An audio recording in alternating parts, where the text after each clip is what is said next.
Good evening, everyone. My name is Mr. Twitchy94, back again with another One Piece reaction. This time 11:24, if I do remember correctly. It is time for Elbaf, my brothers. So excited. So excited. You might have thought the thumbnail, hopefully, if you clicked on this video. You didn't just skip over it, because I was pretty proud of it. Viking attire. I'm going to have to get me a Viking helmet before the end of Elbaf, but needless to say, let's do a quick recap of 1123 before getting into the newest chapter for today. So I just read it a few days ago, and I don't remember a lot, I'll be honest. So mainly it was the Vegapunk plan before it was set into action, and he and two of his satellites, question mark? Two of the other versions of Vegapunk's body, they concocted a plan in order to hide their own, let's just call them misgivings against the government. So they were researching into poneglyphs, they were researching into the Void Century, they were researching into the Lost People, and those pieces of information that they gleaned was enough to get them on a kill list. Now, for Bonnie specifically, she's just chilling on the ship with her dad. Her dad might be out of commission, who's to say?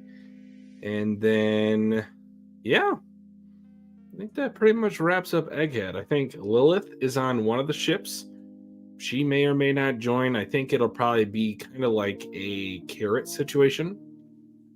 If I'm being honest, I think she'll probably stick around. Maybe till the end of Elbaf, maybe a little bit after, but not too much after. Because I do think that Bonnie should officially join the team. It'd be cool if Kuma could also join, but they might go off and do their own thing anyway. So, all right, that is enough yapping. Let me go ahead and get right into the newest chapter for me of One Piece, chapter 1124. 1124 Besto Friendo. Shout out to, oh god, I'm rusty on JJK. Toto, good god. Oni-Child Yamato and the Holy Golden Shrine Pilgrimage, Volume 12. Foiling a kidnapping on the way to Kuri. They're still trying to kidnap people in Wano? Good lord.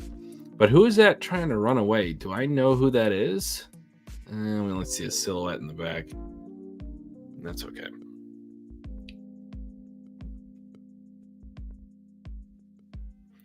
Come on, let's rock. Cool. We're sitting on some juicy scoops. Cool. Stoke their fears. Paint a picture of the bleakest future possible. Big news, Morgan. Of course, he wants to act. Use their desperation to push more WEJ papers. That's gross. Even Vegapunk showed some optimism. Mind your business, girly. I'll expose you if you don't zip it. What's wrong with you, you overgrown, squawking liar? No one with the brain will dance to your tune. Oh, good God, Vivi. Showing some backbone. Hey, Vivi-chan, we don't want to upset the fine gentleman and lose our only safe haven now, do we? We can't pass this up. Even the truth is captivating now. The whole world's sinking. Kua ha ha ha. I'm top dog up in the sky anyway, so this upcoming era is perfect for me. I hope you won't come to regret talking back to me, Hime. As if the world is ending anyway, I'm not going to grovel just to save my own neck. Woo-ha! Hey, Vivi-chan, cool it. Just look at all the stories we've got to pick from. Emperor Blackbeard versus Trafalgar Law. Emperor Shanks versus Eustace Captain Kidd. And Emperor Strawhat ruthlessly killing Dr. Vegapunk. Liar! That's a cool little, like, fourth wall break almost from Oda. It's a good way to recap everything that's going on. His double spread is nice. Let me try to zoom out just a little bit more. Come in. Don't tell me everyone's dead. Schwip, schwip. Sent tomorrow. Crying. What happened? Egghead. You're awfully loud, huh? Why are you the one picking up? Borsellino. What happened to the others? They're all laid out and foaming at the mouth. What's going on with St. Saturn? Is he safe? What about the power station? Did any of the targets escape? I'll let the youngsters give you the details when they're up. You better not be slacking off again, Borsellino. Hey, Sakazuki, I'm curious. Have you ever had to kill your best friend? That's a damn big head. I'm with the Navy. The name's Borsellino. How much are you gonna pay me? Huh? This arrest is all a facade. You guys want my brain working for you, right? So how much funding are you willing to give for my research? You're an interesting guy, huh? Oh, some Borsellino stuff. Okay. What are you gonna do with this place? I'm gonna call it Egghead. When we're done, it'll be an island 500 years in the future. Flashback to them actually building it. Lend me a hand, Borsellino. Hey, you know I'm an admiral now, right? Alright, shot him in the back. Ooh, just a reflection in his sunglasses. That sucks. You think I'm slacking off, Sakazuki? Well, if you got time to waste doubting me, come and see for yourself, you damn ingrate.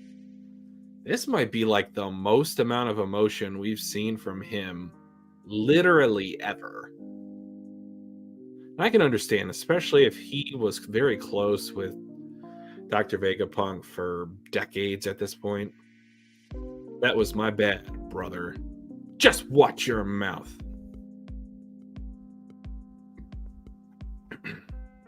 It's so quiet. I guess the party was officially called off? It's odd to stop after just one drink. Yeah, and it's strange to see Luffy so dejected. But I get it. We failed to accomplish our main goal. Please, can you take me away from Egghead?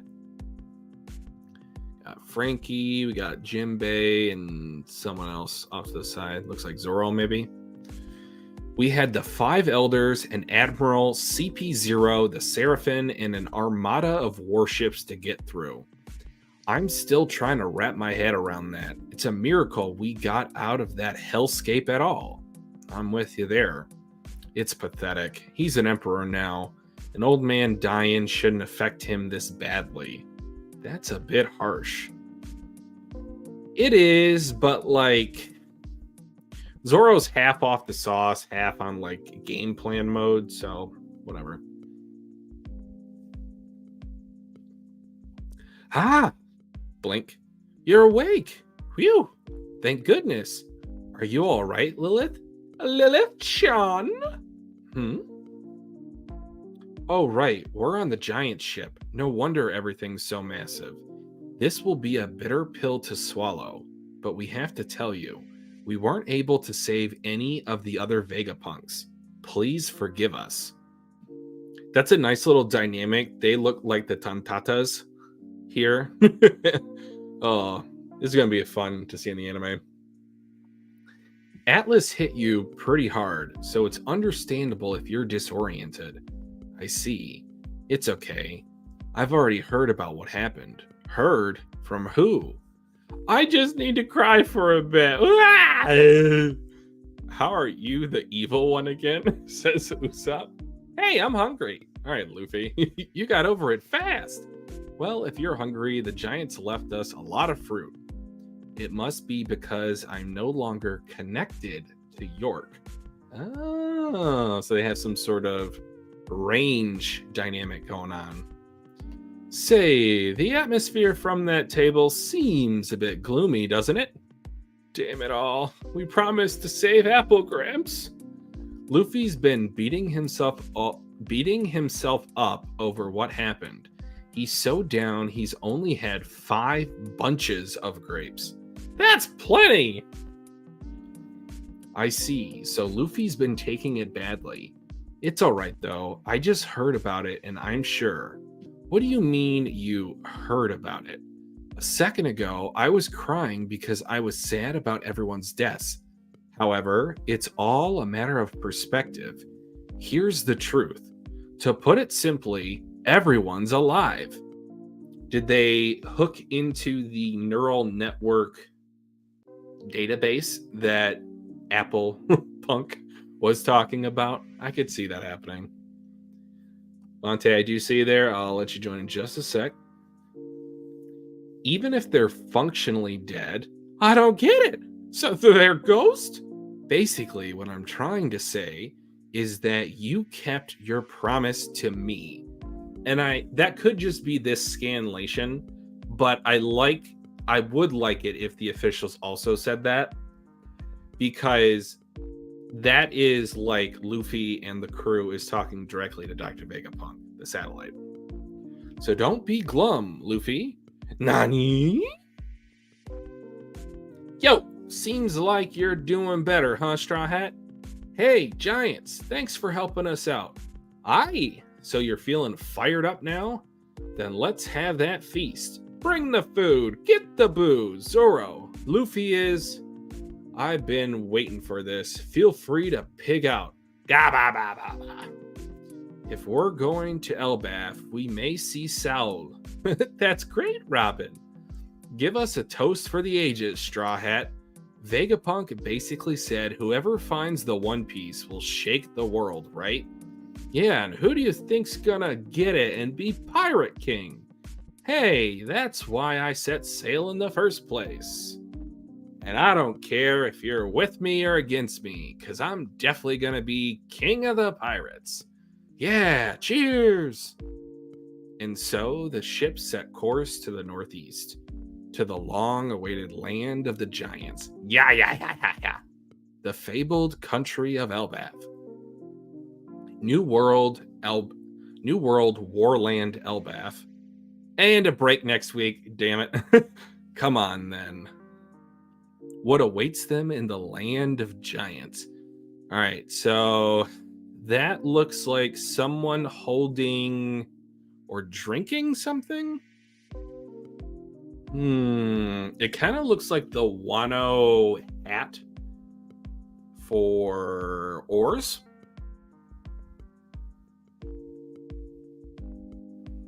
Interesting. Let's get Vontae in here.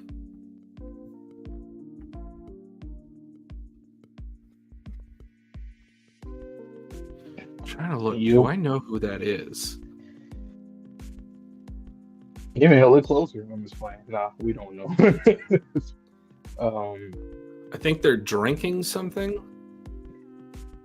I took it as either the person is really big or they're normal size, relatively, and they have like some kind of hat or something.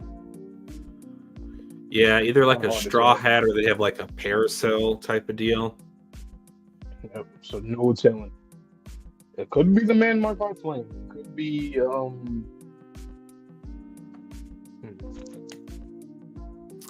I do think it's a giant though, because I'm thinking that even might be Loki, if I'm being honest.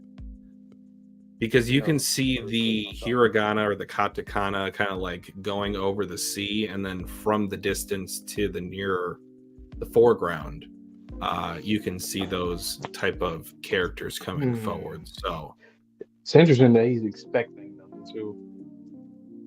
Not gonna lie, come on, your theory or your prediction with Usopp, that could probably be a thing if that's him. He already sounds like antagonistic. Yeah.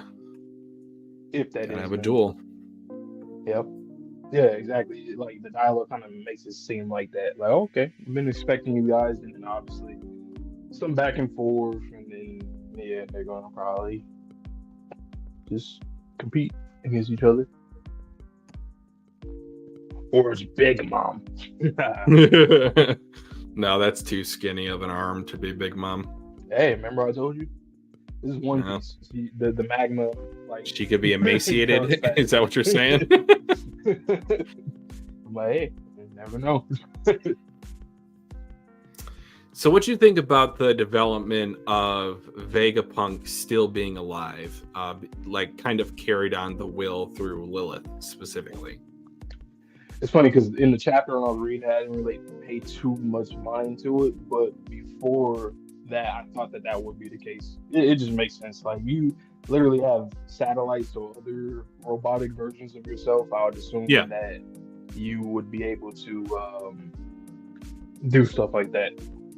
Like, pretty much put their own mind into the cloud. That was even kind of built upon when the three of the Vegapunks in Yeah. last chapter were kind of like melding their minds together to where they had shared Hmm. amnesia, I guess. And his brain, right? Like, the other part of his brain that's in the tank. Oh yeah, that's still there. Yeah. Oh, the highlight of the chapter for me personally was the Kizaru and the Kainu scene. Mm-hmm. That was the first time we ever seen Kizaru like emotional, like mad, sad. Never seen him with any other emotion, I don't think.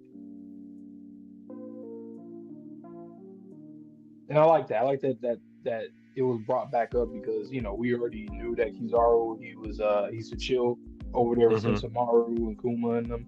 So it was cool that now we're seeing his reaction afterwards. Because during it, he was saying stuff like, calling him friend, but he was like, I still have to do what I got to do. But I like that it's affecting him now. It's pretty unique. Because Kizaru, I kind of lost hope for him as a character. I just kind of thought he was just going to be, an opposing force the whole time because he never really showed us anything different in terms of Yep. like expression. So that was pretty good, and I like that when he apologized to Akainu, he was like, "Yeah, or just don't do it again." I feel like he didn't Akainu when he responded to that, he didn't mean it like in the regular fashion, the Akainu way, just him being mad and angry. I think he like understood, but he just told him, "Don't do it again." Like, since I'm above you, just don't lash out at me. Interesting. When I read that, I know that typically the boxes is over the snail transponder snail. I thought that was Sakazuki saying that, not So which Kizaru. part? That was my bad, brother. Oh, I no, thought no, that no. was Yeah, it was Akainu Kizaru. apologizing. Oh, wait. I think. Was it? Akainu was apologizing? No, no, no. I said Kizaru was the one that apologized, but I was saying after that, when the Akainu said something like, just like, don't do it again, like, don't, um, Oh, I thought because that they part. used the same sort of text for Kizaru Oh, I see what you screaming mean. in the panel before that Akainu was apologizing. I have to I check feel like that. I would Yeah. like that scene a little bit more if that were the case.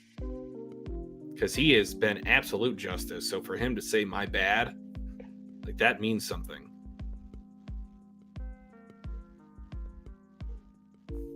No, Yeah. well, now I'm confused. So in that panel, the one who said my bad, I was thinking that was Kizaru that said that, right? No, I think that's It was Akainu. Akainu? Oh, I okay. think so. I guess either way for me, it kind of seemed like the whole conversation was relatively civil. Like, All things considered.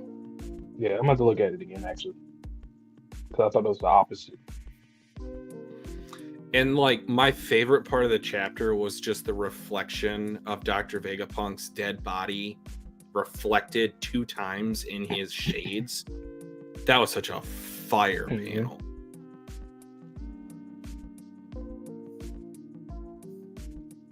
Let me go back. Seeing them on the ship, looking like the Tontatus. Yeah. Let's see. Got time looks down to me. Come and see for yourself. You damn Ingrid. That was my bad, brother. Just watch your mouth. Yeah, it seems like that's Kizaru saying that. Or, I don't know. No, because each time earlier, like whenever you see Borsellino on the page, but you hear the text talking with that square outline, I think that's Akainu. Like, why Oh, are it's you so the bad. one It's on the picking up? transponder still. Yeah. I'm almost positive that was Akainu saying my bad. Oh, never mind. Okay, so it's both. He says that, and then he follows up by saying, "Just watch your mouth." So I guess I still got it the same way. Oh no, I don't think it was the same person either. I mean, I know we're just kind of getting in the thick of it. It doesn't really matter, but like one of them was completely bolden, but the other one has like the text bubble point going towards the island. Right.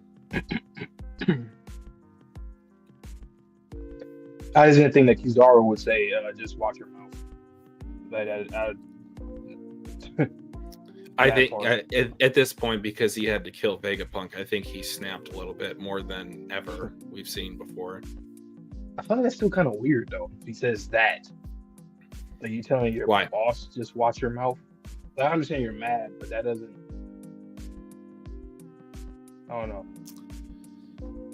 What was Kizaru's justice again? I can't remember. I know Akainu's is absolute, Kuzan's is lazy. What's his? Do you remember? His was like it was like um I forgot. It was like non-focused type justice. It was like some kind of justice that was kind of ambiguous. It was like I forgot what it said, but it made it seem like he just kind of goes with whatever. I Fair could be enough. wrong though. Welcome, Sherm. More than welcome to hop in if you like, or if not, you can keep watching. That's cool too. I think there was one other thing I wanted to talk about with this chapter.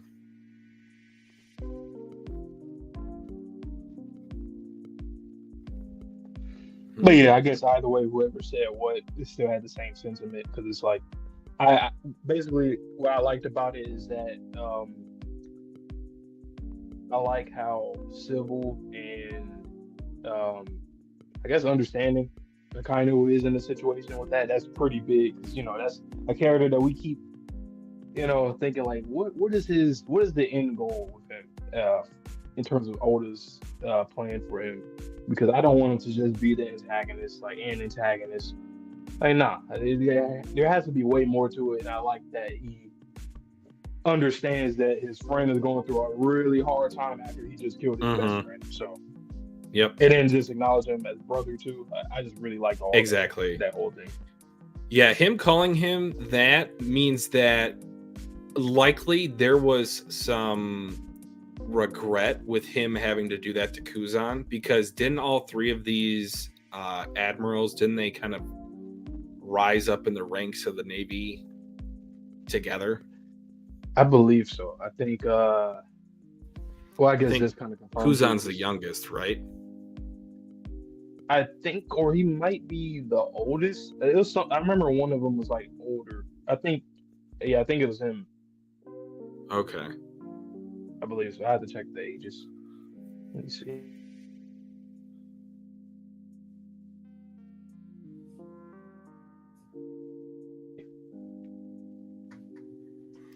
Oh, I had an idea, and it's interesting that she was brought up at the start of this chapter. Have you seen The Mummy with Brendan Fraser?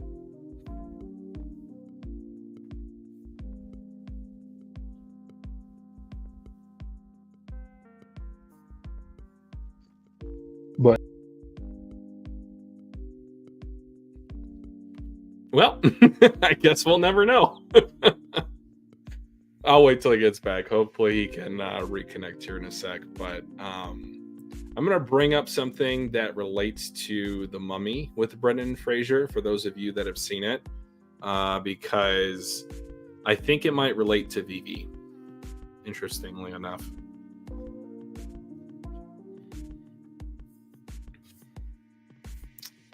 Yeah, but relatively straightforward chapter. Nothing like too crazy with this one. It was short as hell. I think it was like 11 pages. Oh, was it? I think. Yeah, it was okay. Because usually with One Piece, my videos always get up to like 16, 18 minutes. And I think I was at like 12-ish when I was on the last page. Okay. I feel like it was kind of short. Okay, so going back to the Mummy, have you seen that movie, Vante? Nah, I've seen like stuff from it, like clips, but nah, I never It's watched it. really good. I think it's definitely aged well over the years, which is really makes it a fun watch even in 2024. But how it, I can water it down. The pharaoh loved this woman back in ancient Egyptian times, and they were plotting to overthrow, or he was the next pharaoh to be. So he was marrying the daughter of the current pharaoh. And I don't remember the context of what happened, if they were trying to kill him to seize power early or what was going on.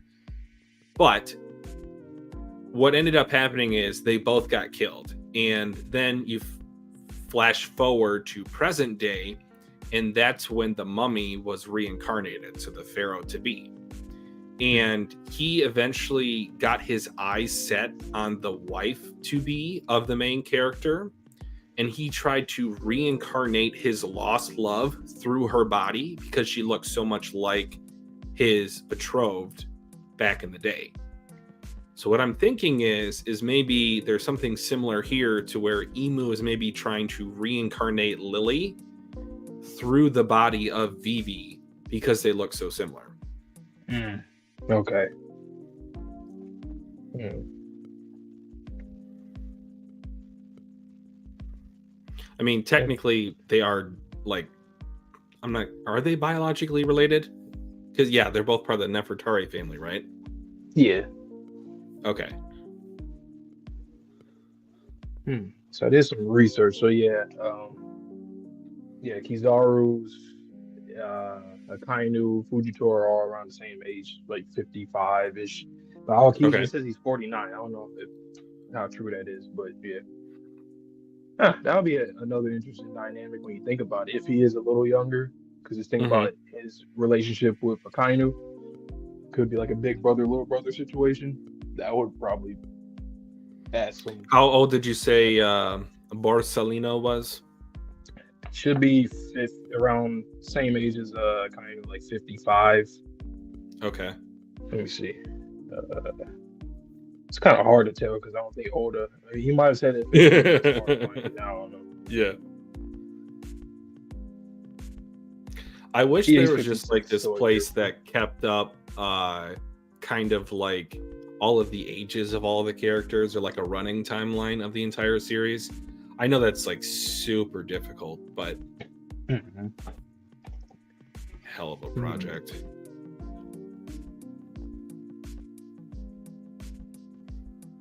Well, that's something else we can talk about. What do you think of the Jolly Roger of the Giants Pirates mast? Let me look at it again real quick. So it is right above the panel to where Luffy is scorping down some grapes. Oh yeah, Sherman was telling me earlier. It was like, bruh, like Luffy. The whole thing about Luffy's sad. Like, come on, that's Cap. He doesn't. I give a fuck. No offense. Luffy usually cares, but come on. I don't even know why they added that in there. To be honest.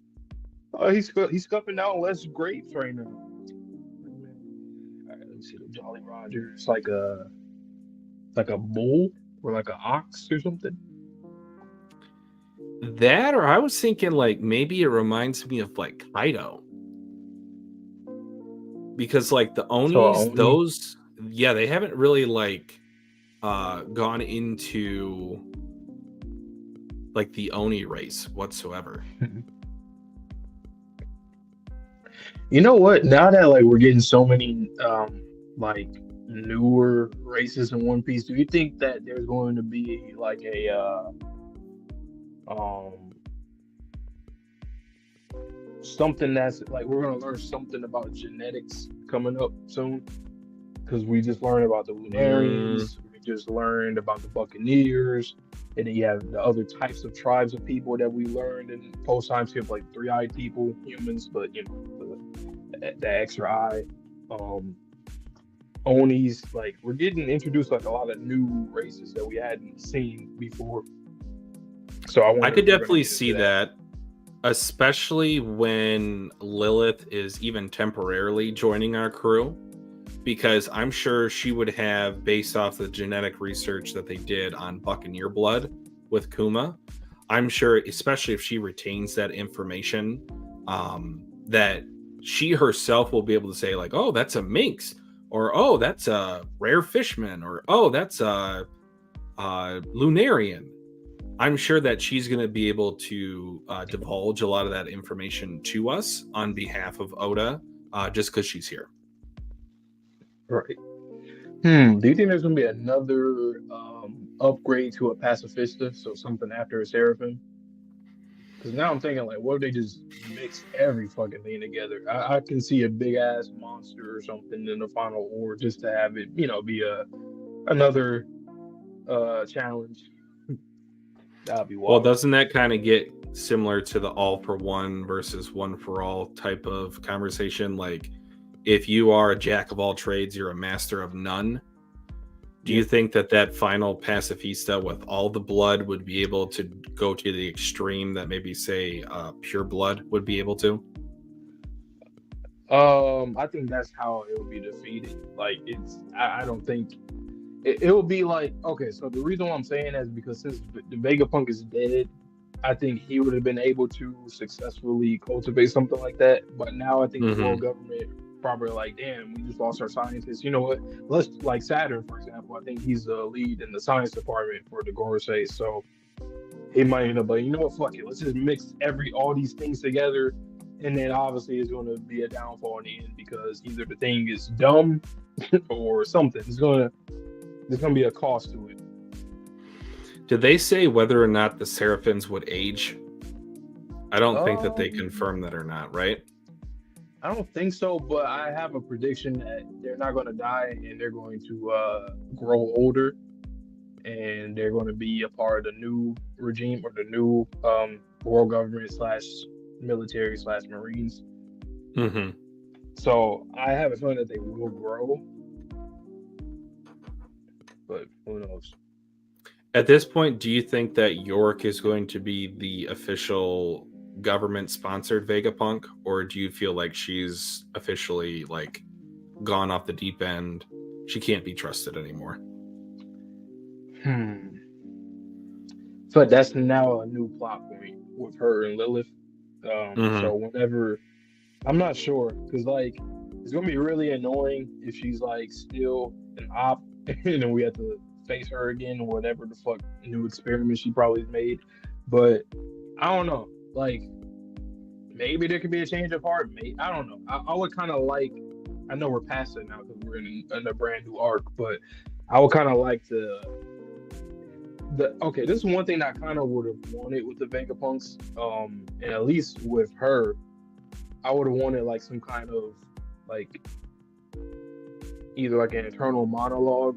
Like, what's your thought process? Why did you want to become a celestial dragon? Was Celestial this something Dragon. that, yeah, was this something that Vegapunk wanted years ago? Or was like, man, if only I could have been one of them, man. Wow, like, cause I remember when that first happened, when the whole betrayal first started, I was thinking like, was this something that Vegapunk in the past, like he wanted that? Mm-hmm. So I don't know. I mean, Vegapunk wasn't the most morally pure person, and we've seen his growth, and that's what I think makes him a great character, is that we get to see him as kind of like the slimy, like, oh, as long as it's good for me, I'll make it good for you type of guy, to where he is literally trying to share all of his information with humanity. Yep. A what if series if Vegapunk really went down. The bad. He would, man. A what if series if they actually didn't interrupt the transmission and we got to find out what the letter D meant. Bro, We talked he would about really be like what that minority. meant last stream, right? Or was that off camera? Yeah. No, we talked about it. Okay. The whole dreams or it's like a perspective thing. On one end, it could be Yep. like, oh, you're devils. On the other end, dreams, dreamer, Mm-hmm. dream. So going back to Blackbeard's speech, I feel like that's kind of what it is. Exactly. Gavin, I did see your question. So the two doctor castings, The one for Dr. Kureha, I've actually seen her in a live action sitcom before. I can't remember what it is. I do like that casting. I don't think I know Dr. Hurlock's actor though, so that's gonna be cool. Maybe he's a Funny, his British last name is actor. similar to it. I forgot his last name was like Har or something. It's similar. Yeah, and I don't remember who was King Cobra, so forgive me, but I do like the two castings for those two. Can't wait for that OST to pop in. Yeah, and yeah, Sherm. I think so. The thing about the scientist thing, like Saturn. Yes, I think he would know the ins and outs of it.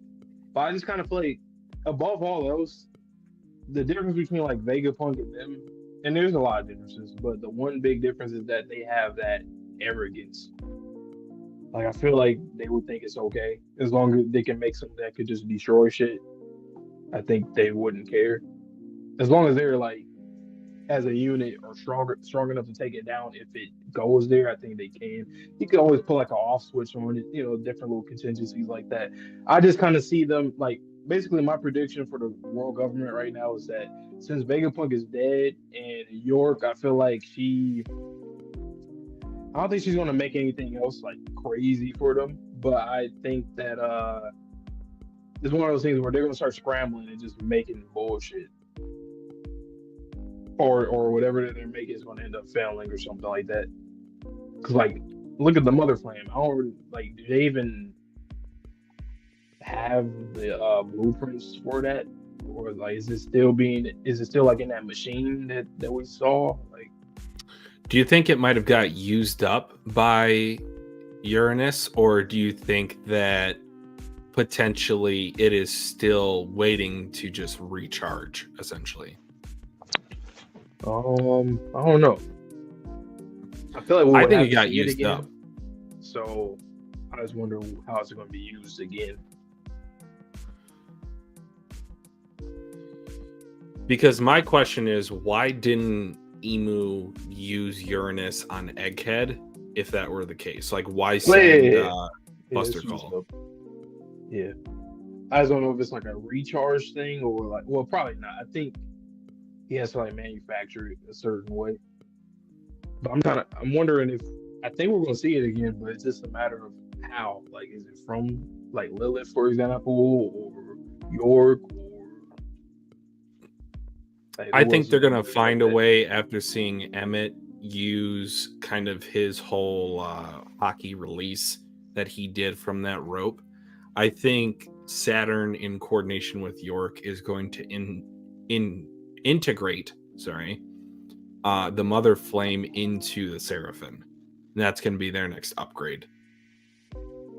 And then, like I said, I did see people talk about Luffy, that he's like emitting those flames, like similar flames, so maybe he can charge it. Or Vivi. We talked about that last stream too, about if she is like able to either just use it or if she's able to like emit the flames in some way when she comes in contact with it. Mm-hmm. So it could be either or. See, here's the thing. I've tried reading the One Piece manga twice from start to now, and I've never been able to. I've got stuck on Alabasta twice. I feel like now that Egghead is finally over, I can get past Alabasta and I can also enjoy it. Because I feel like there's been a lot of correlations between that arc and this one. Right. So hopefully I can go back and read that from start to finish. But I got a My Hero reread first to take care of.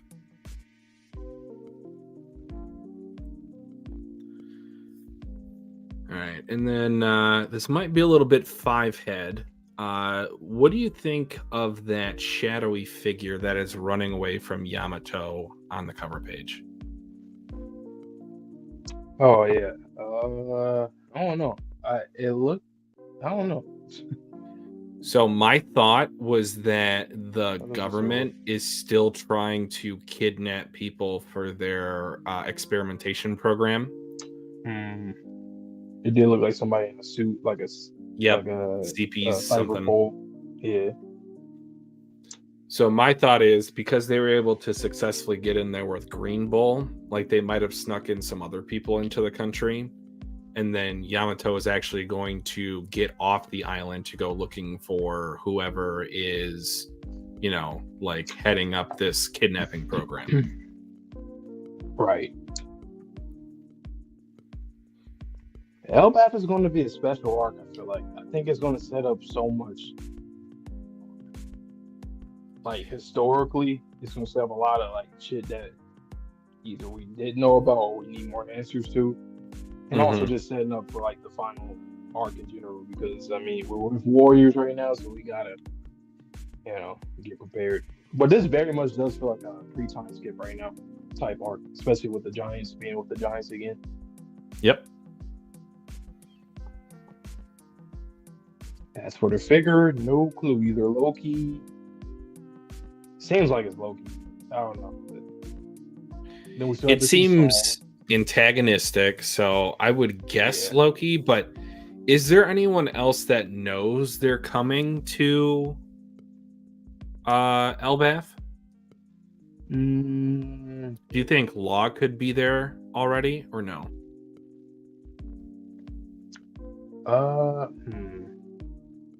Because him and Beppo were they swimming away or were they on the polar tang? They're swimming away. Okay. Yeah, maybe not. Yeah, because the shit got destroyed and his whole crew.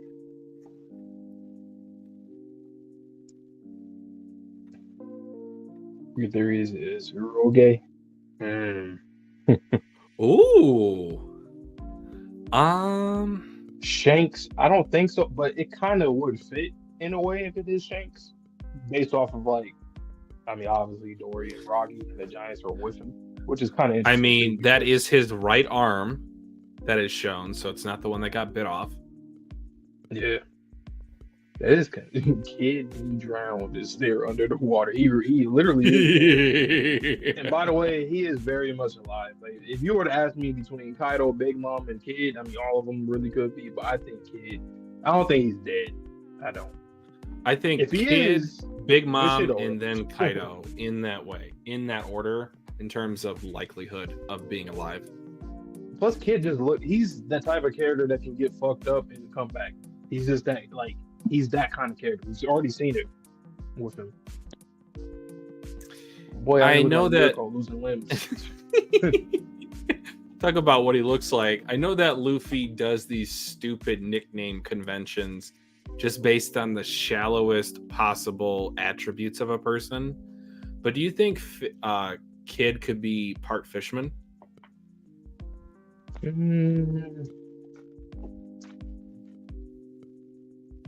Because he calls him Snaggletooth.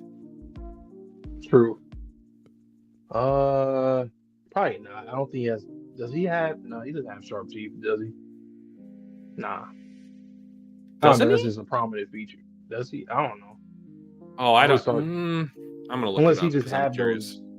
Unless he just had a little gag. If he called him Snaggletooth when he had just regular teeth, my man. Oh yeah, he just has regular teeth. I don't know what the hell Luffy's talking about. Why do you call him Snaggletooth? Kid. Imagine if Kid was on fucking Egghead. Like all that machinery there, man. Egghead? Oh yeah. All that machinery, man. Now he really should have went crazier with Kid with his devil fruit. Like, just look at Magneto, bro. Just look at Magneto and mimic that. I'm looking at Magneto in X-Men 97. That man is a problem. Magneto's always been one of my favorite villains in Marvel. He's just for everything. Like, his story, it just makes sense why he's the way that he is, and his fucking powers. Like, bruh, not many people can do anything to him for real. And Kid, on the other hand, has a similar, like, pretty much the same ability. Yet people can do whatever they want with him, and he's top tier. I feel like it takes Kid too long to assemble whatever he's trying to assemble. Magneto can literally just make the most useful thing out of like a rubber, or Yep. not a rubber ball, that's literally the opposite, like A a metal fucking metal ball. sheet. Yeah. Like anything. Like it's, bro could use a zipper and just pluck somebody's eyeball out or some shit. I don't know. But kid has to get all these big ass machines and buildings to do He just likes something very playing minimal. Legos. Yep. Now, I don't remember. Is the skull that was Onigashima, was that an Oni?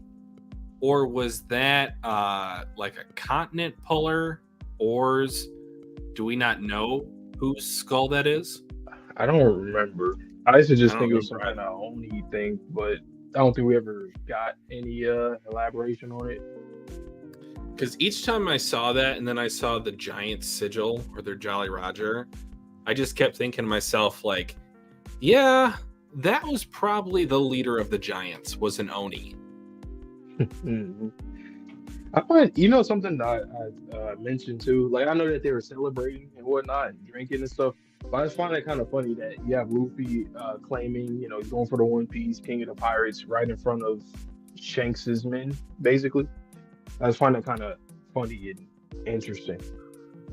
Are they Shanks's men, or were they just doing that because maybe he was a friend to the giants?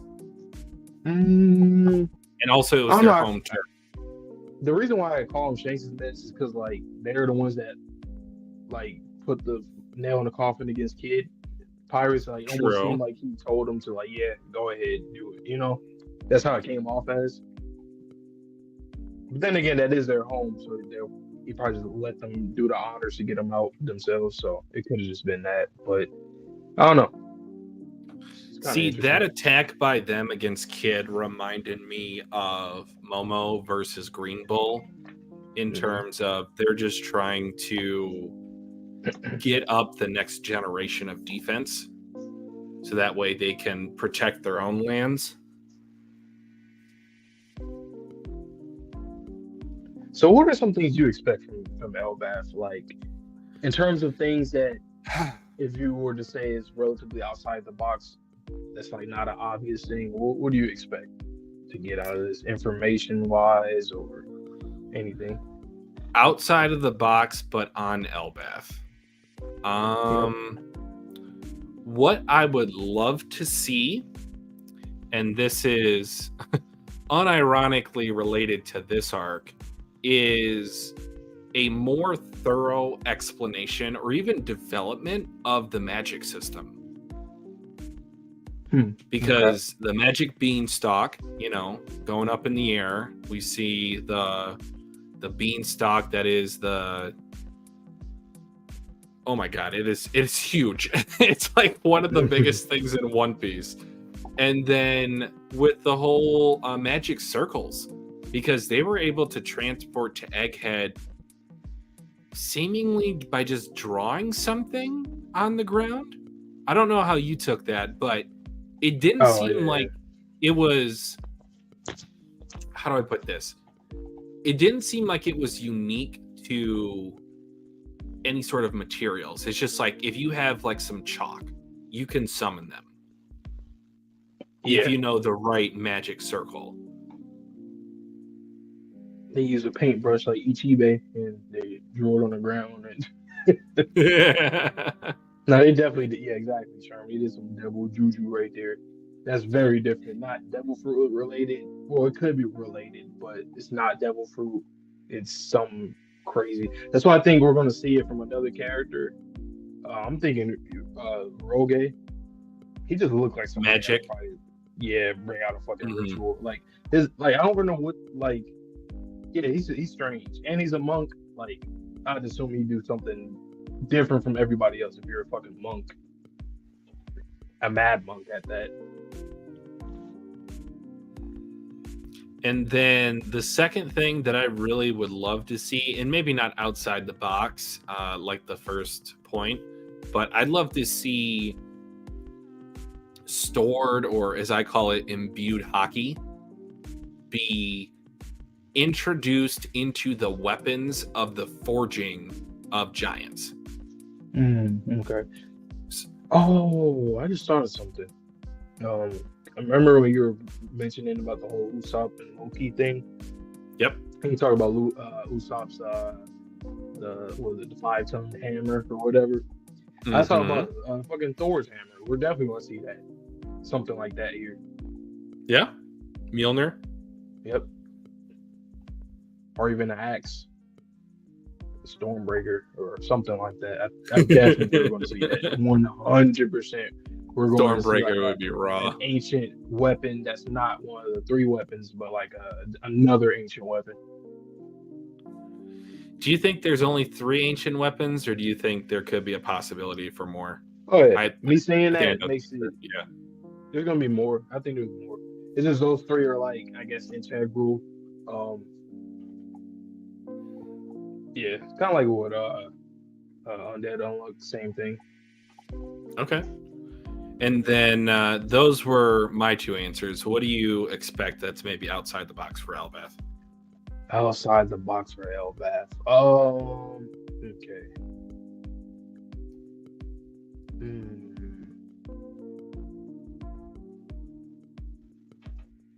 Outside the box. I guess. Well, I don't know if that is outside the box, because I mean I think it's something that a lot of people are also thinking, but I still really do think that the man marked by flames is here, because the fact that Kid and Killer talked about him and they're going to meet him and they end up in this location, I would assume that he's somewhere near. So I think him being there right now, and if that is him at the end of the chapter as a silhouette, then that would be one. Secondly, I think we're going to learn, like I said, I think this arc is going to be similar to Zoe in a way. I think that we're going to learn something about the giants, where similar to how the minks, and when we learn about the minks and the Kazuki clan relationship, I think we're going to learn something about more elaboration on the giants and when they first started worshiping Nika and that kind of stuff. Okay. But isn't their god literally called the warrior god Elbaf? Or am I misremembering that from Little Garden? I don't remember that. They might have said that. I'm not quite sure of the translation quality of when I remember watching that, because that was at this point almost 4 years ago. Good God. But I'm pretty sure that they do have a warrior god named Elbaf. Okay. So any sort of like Elbaf and Nika things would be pretty cool to see. I don't know. Oda just keeps going on with this whole D-Clan and then Joy Boy stuff. I don't feel like we're going to get a lot of that until the very end of the story. We're going to get some, I think we're going to get some really good resources to armor up here. I don't know. I just think like a land of giants, they're going to have a lot of crazy shit and I feel like we might learn that the giants are like something about them. I mean, obviously, strength-wise, they should be the strongest. But I feel like we're going to learn that giants are like one of the most important races in the series, like top 3. Do you think maybe they could have originated either the devil fruits or hockey? And if so, which one? Wait, say it again. For the giants, do you think they might have been the progenitors of either hockey or devil fruits? Definitely hockey. If I were to choose between those two, I feel like because they rely on their own strength, and I feel like hockey, armament hockey, all different types of hockey are like your own inner strength. But then again, they could also be like they're so strong that they didn't even really need it for real, but they just use it just to put a cherry on top. I mean, if they fight a whole bunch of duels, wouldn't they want to be the strongest they could be, even if it was just a marginal difference? For sure.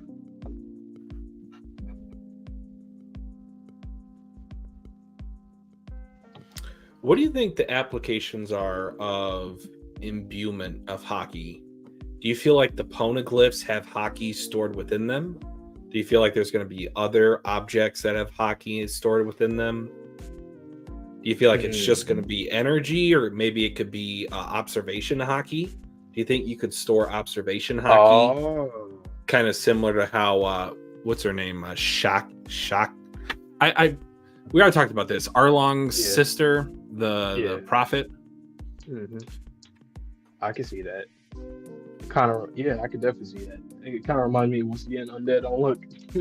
With, artifacts touch it and you can get memories. Yep. I think I could see something like that happen. Matter of fact, that makes a lot of sense. Imbuing observation hockey into something. So you're like, oh, that's actually really cool now that I think about it. I could definitely see that be like a chapter cliffhanger where, like, say Joy Boy is like, it's his perspective of what he's looking at, and he's like imbuing it into poneglyph, and for anybody in the future to read it, they can like see it through his perspective in first person. That'd be pretty cool. And like what I keep kind of going back to is like, why are the poneglyphs indestructible? Yes, they're made out of sea prism stone, but how was that forged? How was that made out of something that was seemingly indestructible? I think they might have like imbued armament hockey like into or onto the surface of the poneglyphs. Right. That would make sense. Yeah, I've been thinking so much about imbuement of hockey, like the different. Oh, yeah. Also, so that it doesn't get destroyed, because people would want to just destroy the shit. Yeah. Just because. Yeah. So I guess Joy Boy is like, yeah, I'm gonna make sure this is indestructible, so nobody can fucking destroy this shit. It's an interesting question. Sherm says, has the voice of all things been imbued hockey all along, that certain people can use that hockey or the hockey potential can hear? I mean, could be too. There's a certain resonance to where Nika's heartbeat or the drums of liberation have affected life forms that are miles away. So Zunisha, Emmett, like, you should not have any sort of proximity to this person, and yet you can still feel, hear, experience those drums. The God of Earth. Ooh. He is Sun Wukong. Shout out Black Myth Wukong. I've been playing that recently. Fire. Nice. Do you think there's any specific part of Norse mythology that you would want to see in Elbaph? Other than Thor, Thor. Oh, I guess some Odin type stuff for sure. Maybe, maybe their clan leader way back in Joy Boy's day, name was Odin. Not like Kazuki Odin, but Odin. I just realized, there's another character named Odin. So something like that. Also Ragnarok. We're going to get some kind of Ragnarok reference, whether that be if it's them foreshadowing it for the future or something happened in the past that was called Ragnarok, where they, probably said that the another flood back then was, or a war, or something like that. And then in terms of Luffy being shown in the premonition of destroying Fishman Island, we're not going to get there for a long time, right? Because we would have to circle almost halfway around the planet to get there. Yeah. So I don't really see where that comes into play, unless, was she thinking, maybe like her thinking she's looking into the future is actually Joy Boy, and that's why he made an apology? Yeah, like her looking into the past instead. Something I think that might end up happening. I don't know how it would happen. What if, like, in the final war arc, we have different like portals to different locations that we've been at in the past? So, like, say for example, that'd be pretty cool. One for like Fishman Island, one for like Annie's Lobby. Just to, like, I don't know. I think Oda, if he did do that, that'd be kind of cool. Just for like nostalgia, and also because it's a big ass war, so you have to put people in different places. Do you think that's how Augur's going to split up the Straw Hats and make one-on-one battles? Mm, yeah, something like that. Yeah, and when you think about it too, weren't like the Blackbeard pirates kind of on the same trail as the Straw Hats too for a while? Yeah, I think they went along a very similar path. Hmm. So that'd be interesting if they did do that. Like they put them in places that, like how Kuma, where he was at all Mm-hmm. these places before the Straw Hats were even born, and then he sent all of them there. Or hell, you could even introduce an updated application of the magic circles because those teleported the celestial dragons to Egghead from Mary Schwa. So there Mm-hmm. might be a magic circle that works in reverse that goes from your current location to somewhere else. Mm-hmm. We're gonna get a Full Metal Alchemist alchemy circle Oh God. that father tried to do around everything. Oh, gross.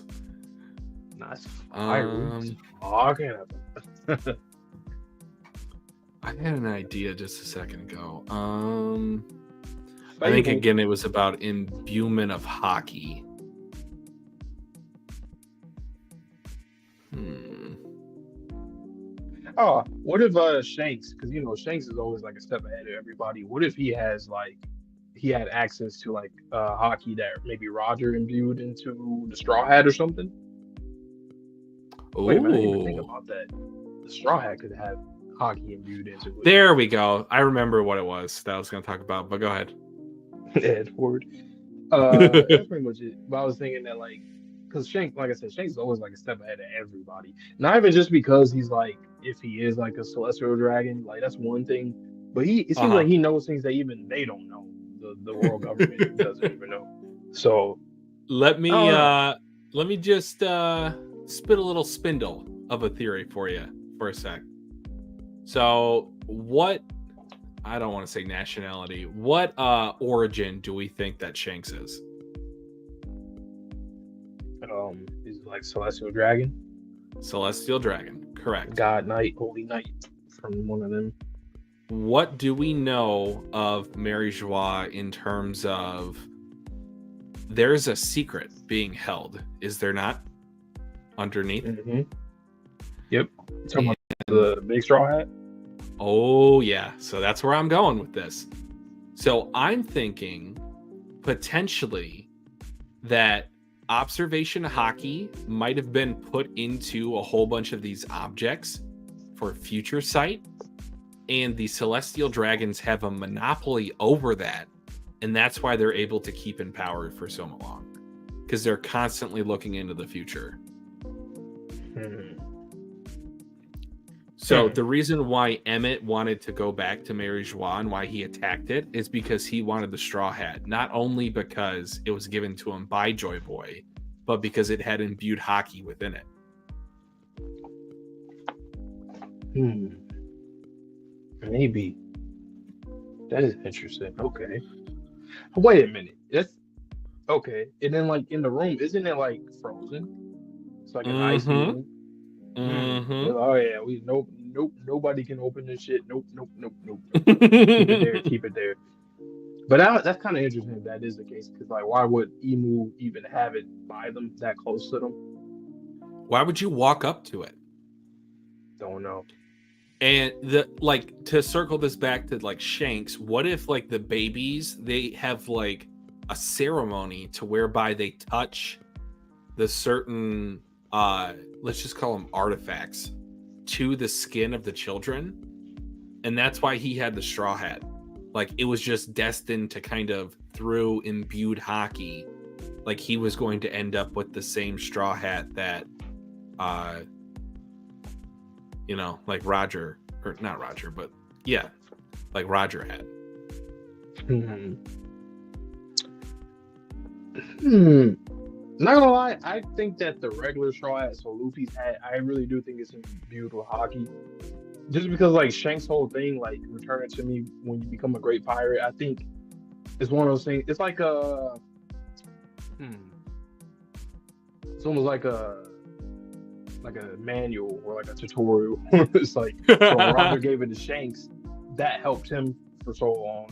got Yep. him to where he needed to go. And then when he passed it on to Luffy, I guess he knew like, okay, this hat, yeah, is gravitating towards this kid here, and then he gives it to him, and then now he's the wielder of the hat, and he tells him to give it back to him because it's almost as if like the way I look It's at like it a when he says guiding give me, force.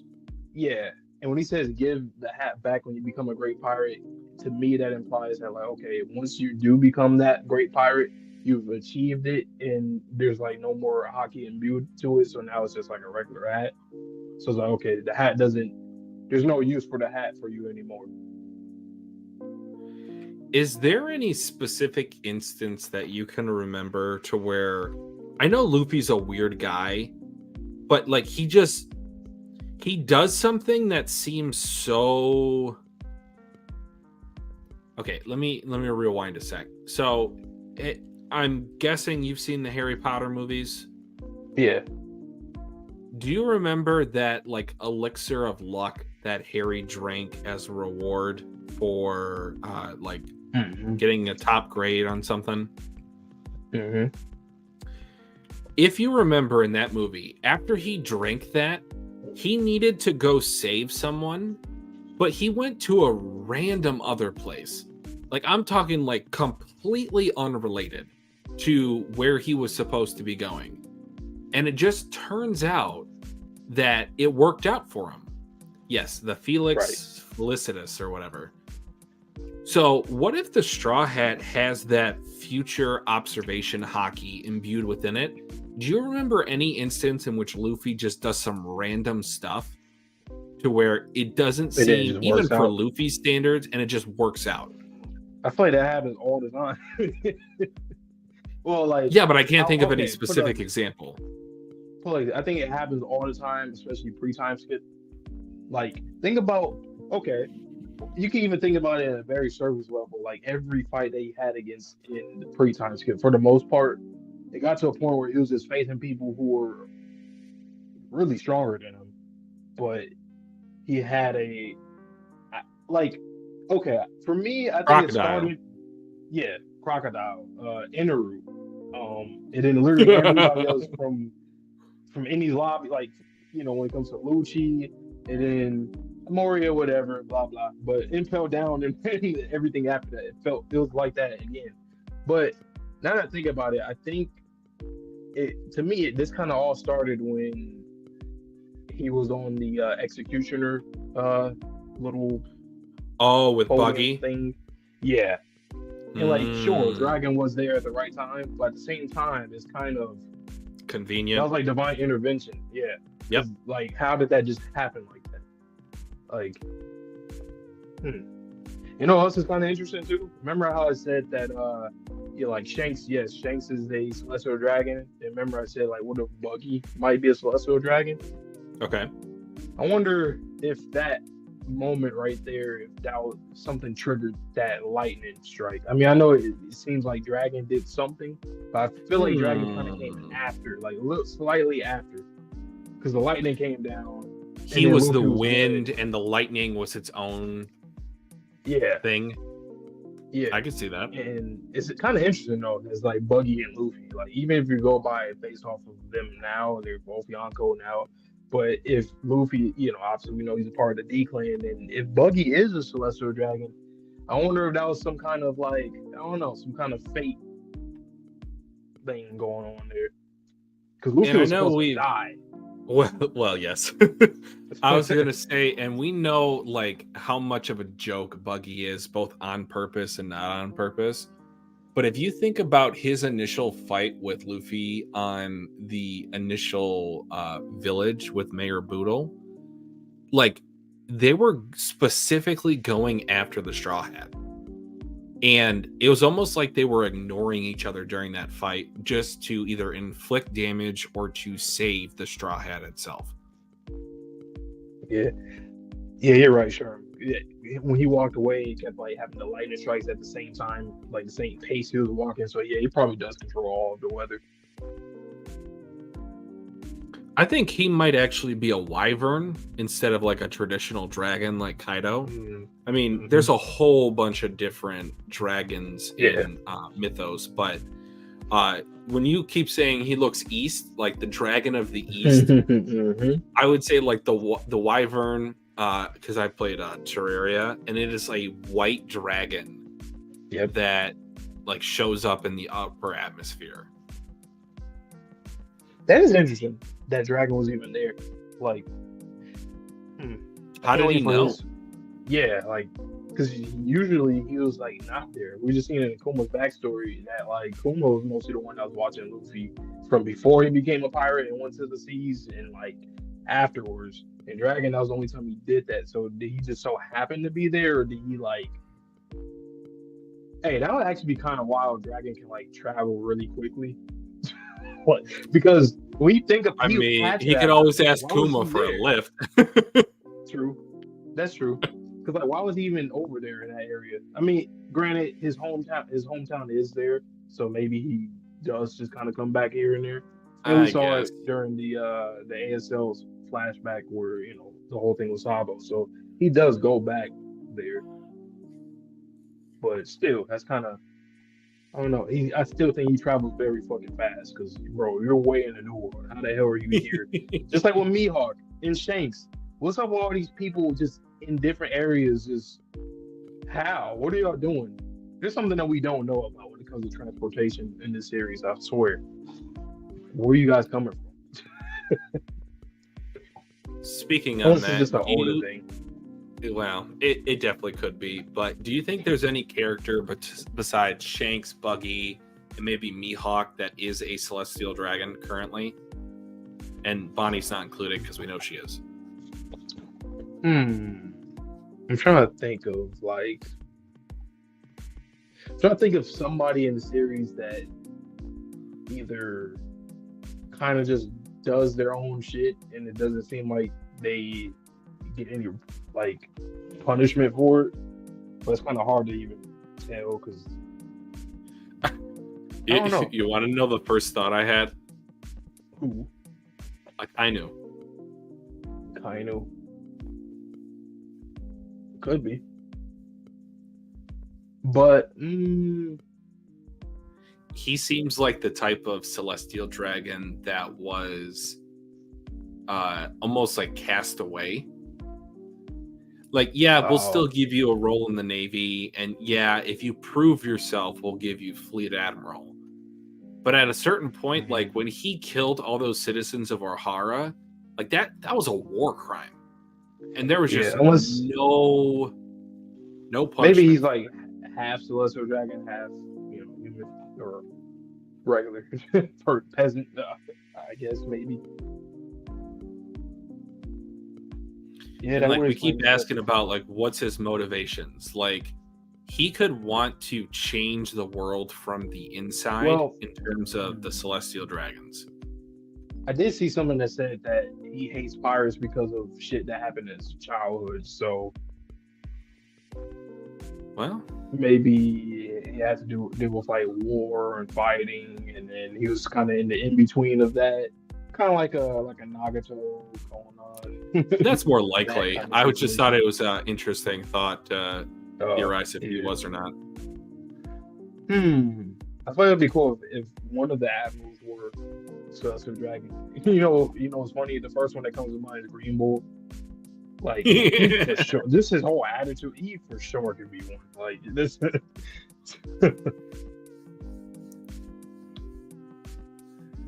And then I was also thinking that some of these orphans, they could be the bastard children of celestial dragons. Mm-hmm. So Whitebeard comes to mind, Blackbeard comes to mind. Obviously, Shanks being another orphan comes to mind. Green Bull. I wonder why they ordered to make Green Bull like that. I guess, all the admirals can't be cool. Come on. But like my thing is though, no, they should be. That's how I feel. Like they should be. Yeah, you can have one for their own way. They're all very different from each other, but they all are like they have motivations that are either that's like crazy ambitious, but also unclear as of right now. And Green Bull is kind of like he's more of a vice admiral vibe. exactly what he is. But I guess that's the point. That's why he got promoted. So, but he doesn't do nothing for the story. Like I don't even care who the fuck defeats him. It does not matter.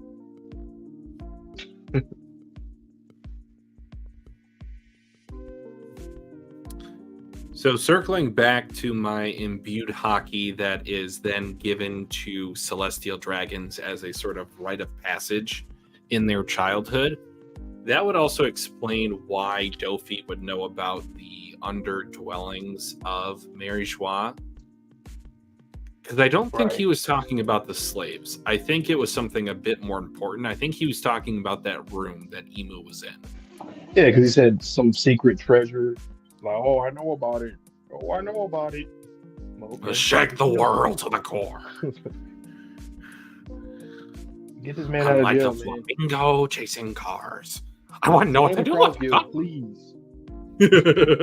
Please, I think get that man out of here. What's the percentage of him joining? I think it's 80%. It just like because now he would get to work with Crocodile as he wished he would have in the past. That was man, crazy. Dofi and Crocodile just going bar for bar against one another. And they're so fucking smart and they're about business. Like they're like look what's going on with Buggy's shit. It's not even Mihawk that's like he's not doing this. It's really Crocodile that's doing the entire thing. He's the only one that cares for real. What do you think Crocodile's secret is? I don't think we've talked about this before.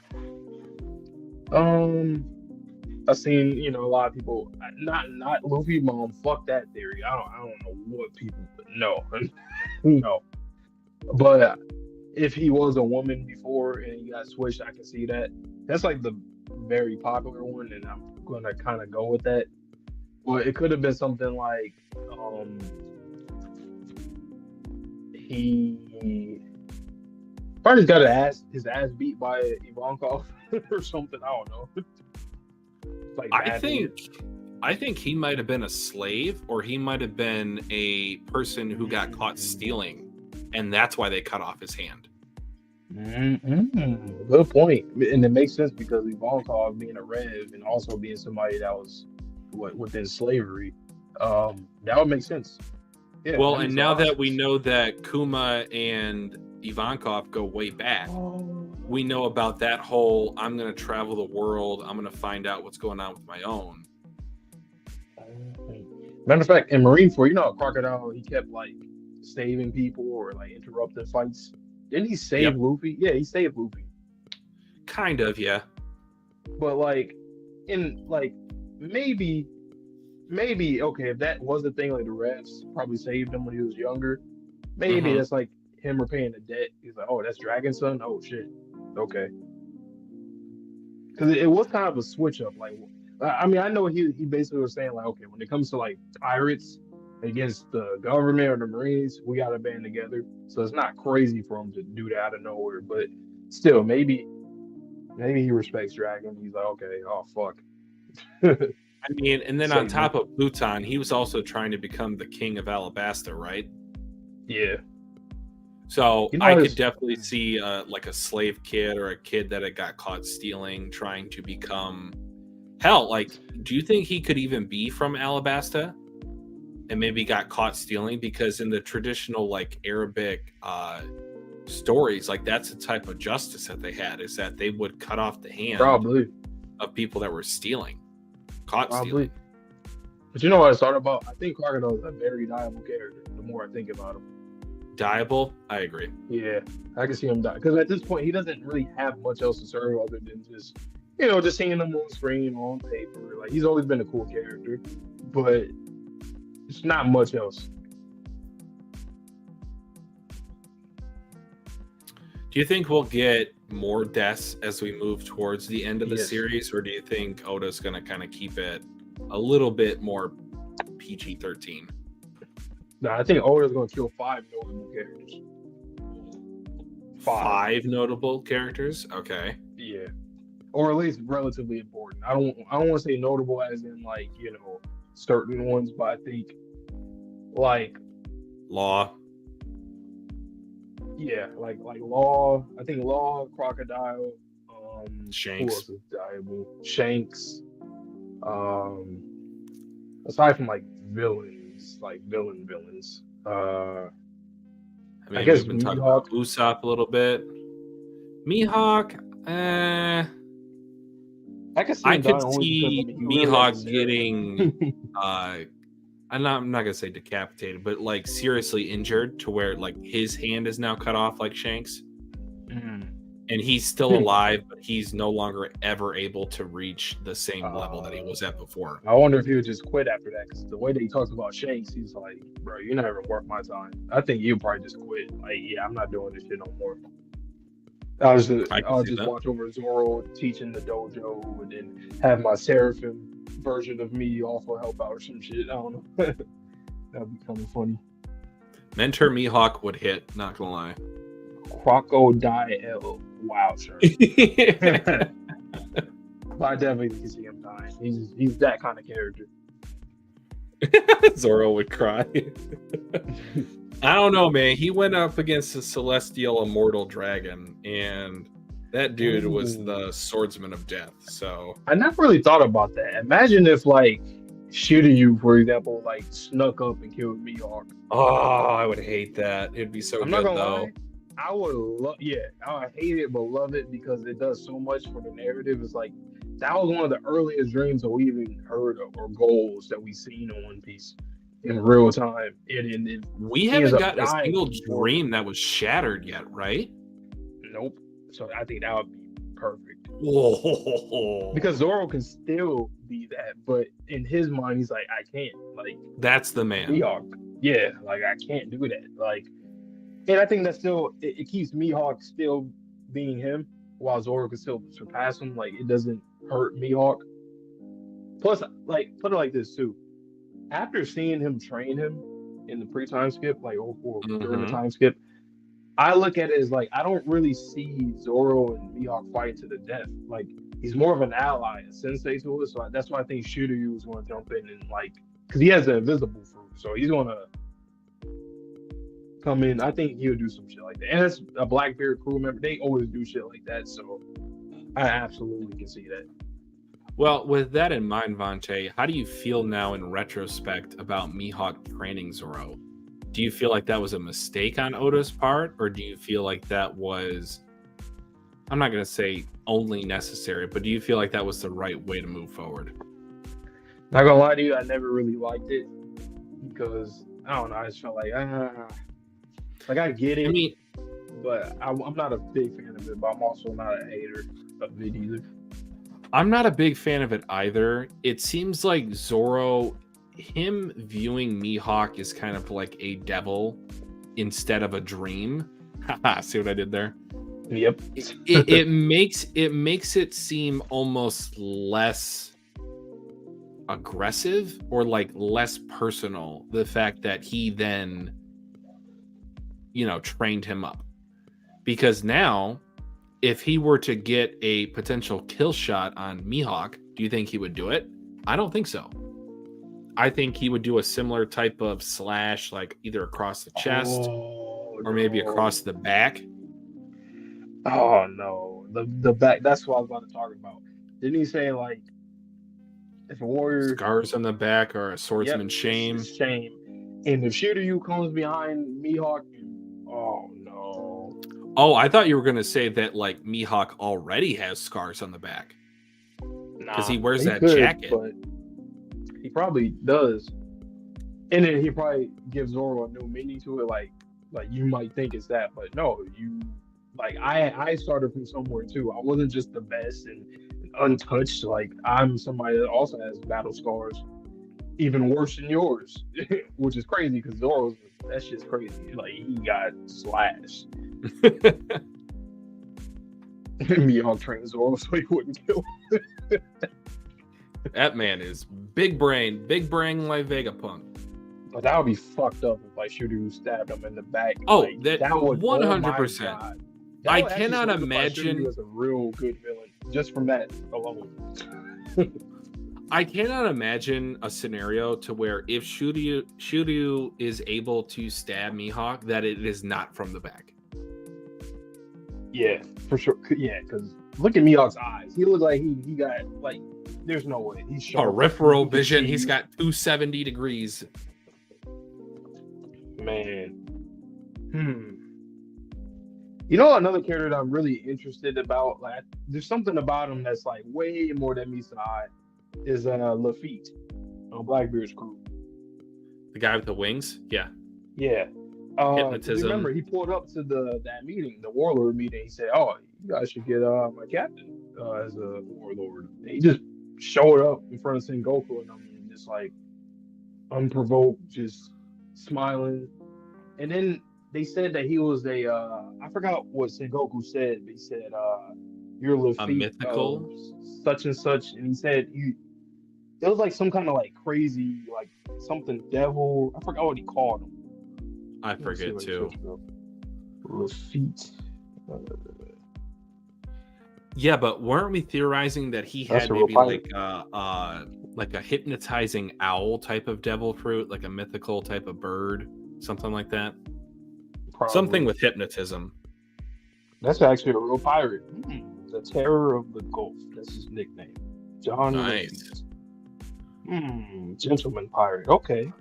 Famous pirate. Okay, so Lafitte might actually have a big role. Just off of that alone. If you had to give the Straw Hat versus Blackbeard 1v1s, who would you match up? I'm still listening. I'm just going to grab some water, but go ahead. Okay. I don't know. It kind of switches up for me a lot, but okay, let me think. Okay, so you got Doctor against the sick one, so it should be Chopper versus him, the guy with the Pegasus. I can see maybe like of course Luffy, Blackbeard, Shooter, Zoro, Sanji, and Burgess probably. I think that'd be pretty cool. Kicking that strong ass dude, just kick the shit out of him. Who else? Pizarro, he's the island fruit, so who would be good against him? Maybe Frankie. Frankie, yeah. Or even it's Robin. Got to be Robin versus the drunk guy, right? Because he said some things about like I'll make you my woman or something. Oh yeah, I think it fits if Nami were to go against him. Oh, okay. Because I just think she'd be more phased by his shit versus Robin. Like Robin, like okay, but Nami, I like to see you try. Yeah, I think it just works better with her. We still got Usopp. I don't know. You know, a lot of people would say Von Auger versus Usopp. It makes sense, but at the same time, does it really make sense for a sniper to go against a sniper?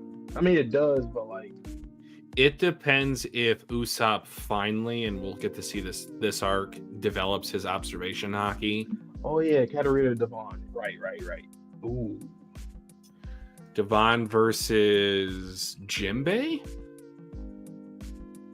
You know what would be funny? Her versus Sanji, because he would not. He would probably hit her. Yeah, but you're the one exception out of anybody. Does she have to touch someone that's alive? I think so. Oh, what are you thinking? You think she's gonna do some shit like that to the Straw Hats? It's gonna get them. I'm thinking she might turn into Sanji's mom. If there's not a restriction on like dead people. Well, you know something I didn't think about. That's gonna be pretty dope to see. I think Blackbeard most definitely probably told his crew about every single pirate crew and like their advantages and disadvantages. Like he might be Deku out here studying. Like I mean, we know that he already studies.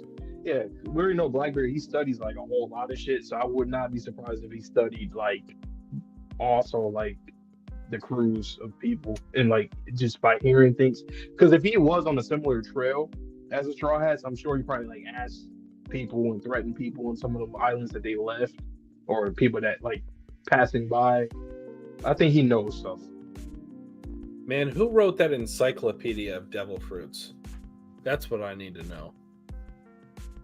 Right.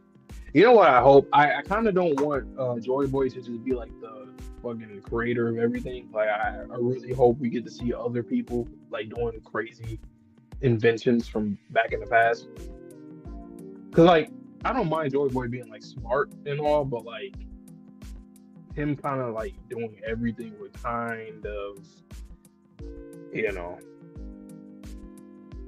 I mean, I guess it would make him like the olden day Vegapunk, especially if he made the 3 ancient weapons. Then again, that would help because he'd be very different from Luffy at that point too. Because Luffy's not intelligent on that degree. He's not on a technical level, no. That misogyny character development, yeah, man. Just for that one, case, it would look be kind of funny too. Like if he were to kick Devon, like no, you're no. Do you think maybe she would even be insulted if he was like, "I'm not going to kick you. You're a woman," and then she turns into like Judge? Yeah.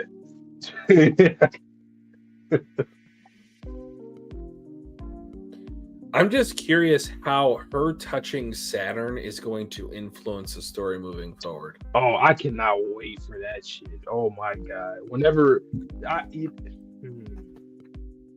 man, that's just like, that is an end game type of just little sly in the background type of panel that I mean, obviously we both caught it, but like for people that weren't really paying attention, it can easily be missed. Yeah. Damn, when will they use that? I think it's gonna be a long time from now. Like I think it would have to be something where they're at the Holy Land. Ooh. Matter of fact, talking about like treasures and stuff.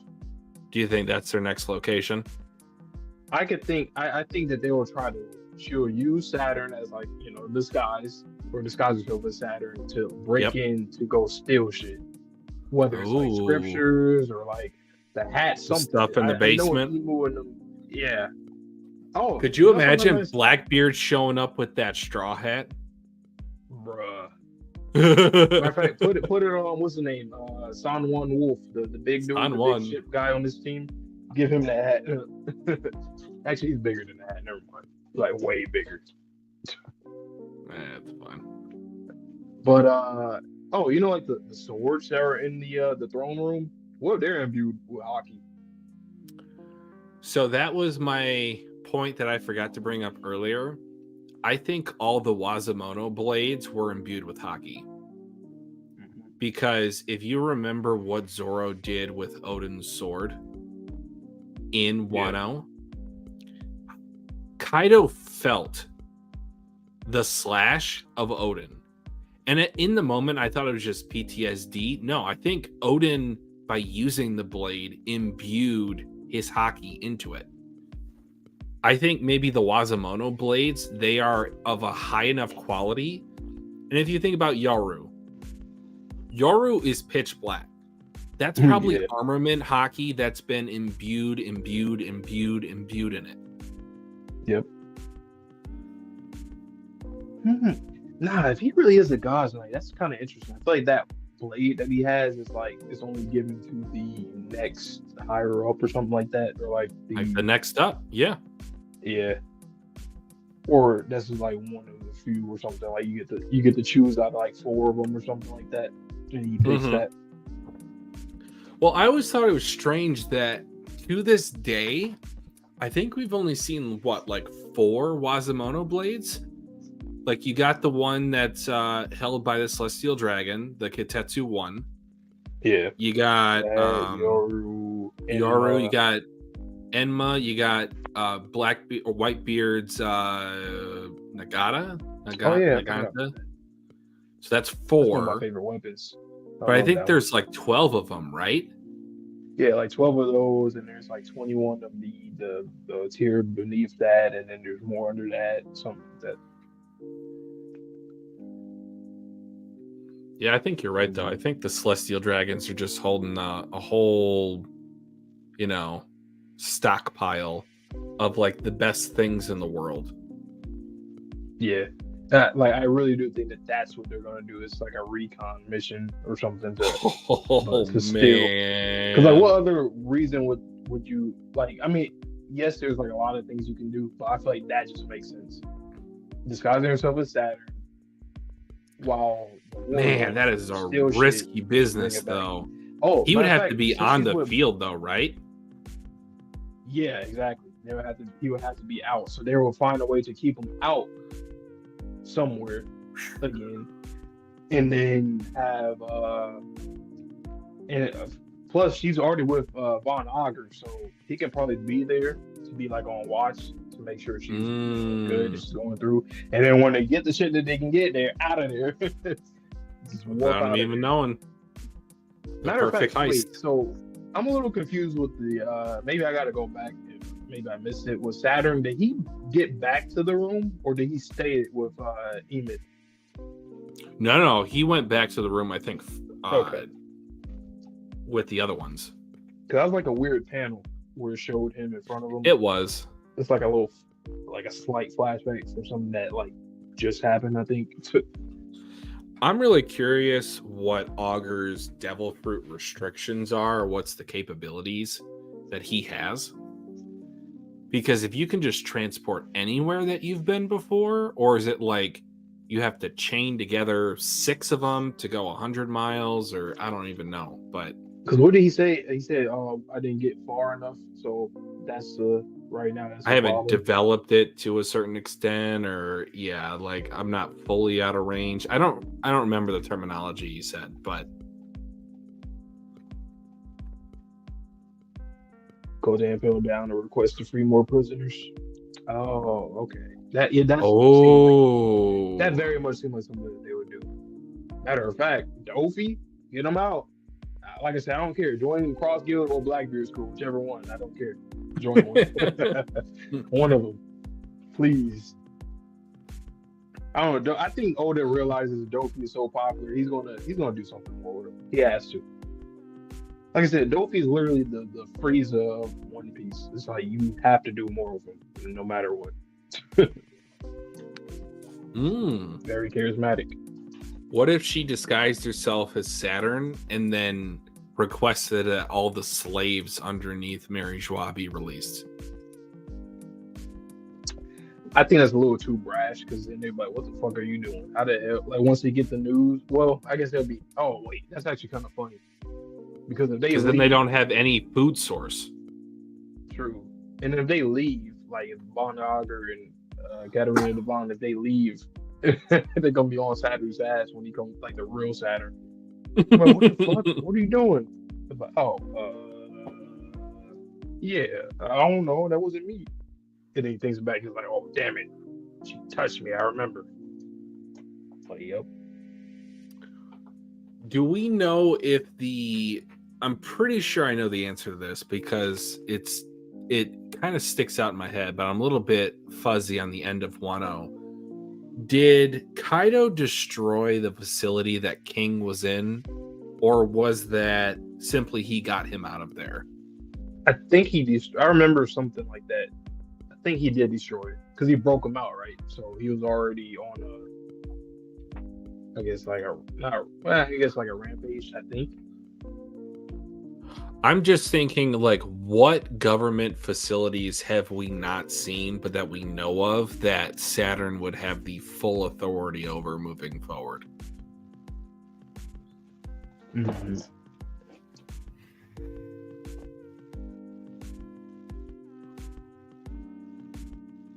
Mm.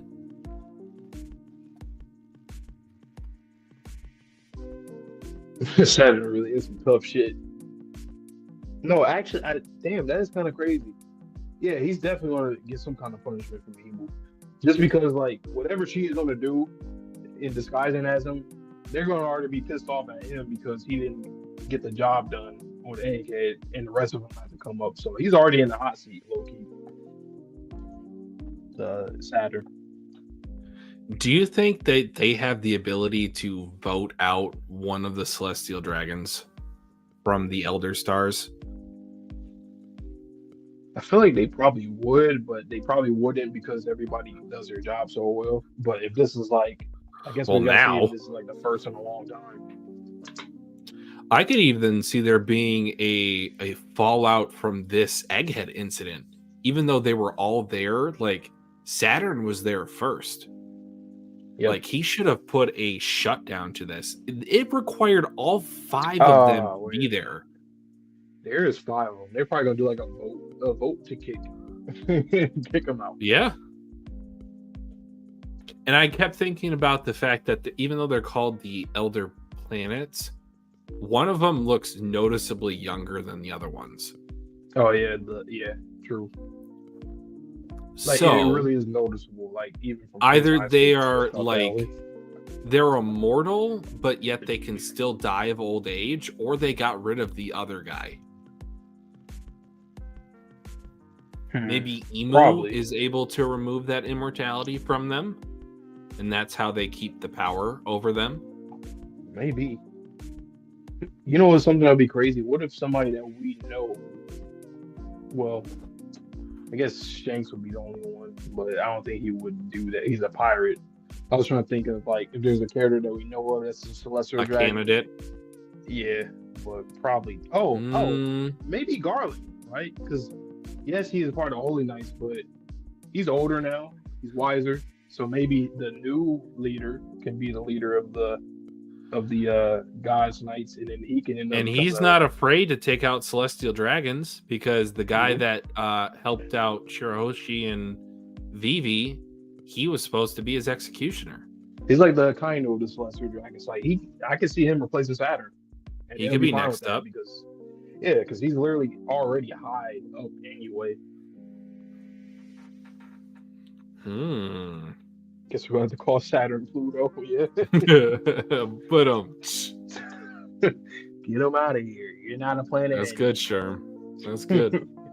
You're not a planet anymore, Saturn. You're not affiliated with me.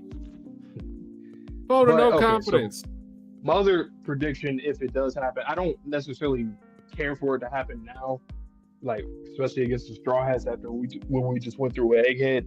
But I can see the Holy Knights. I like they're going to introduce very, very soon. I've been saying it for weeks. They're about to get introduced extremely soon.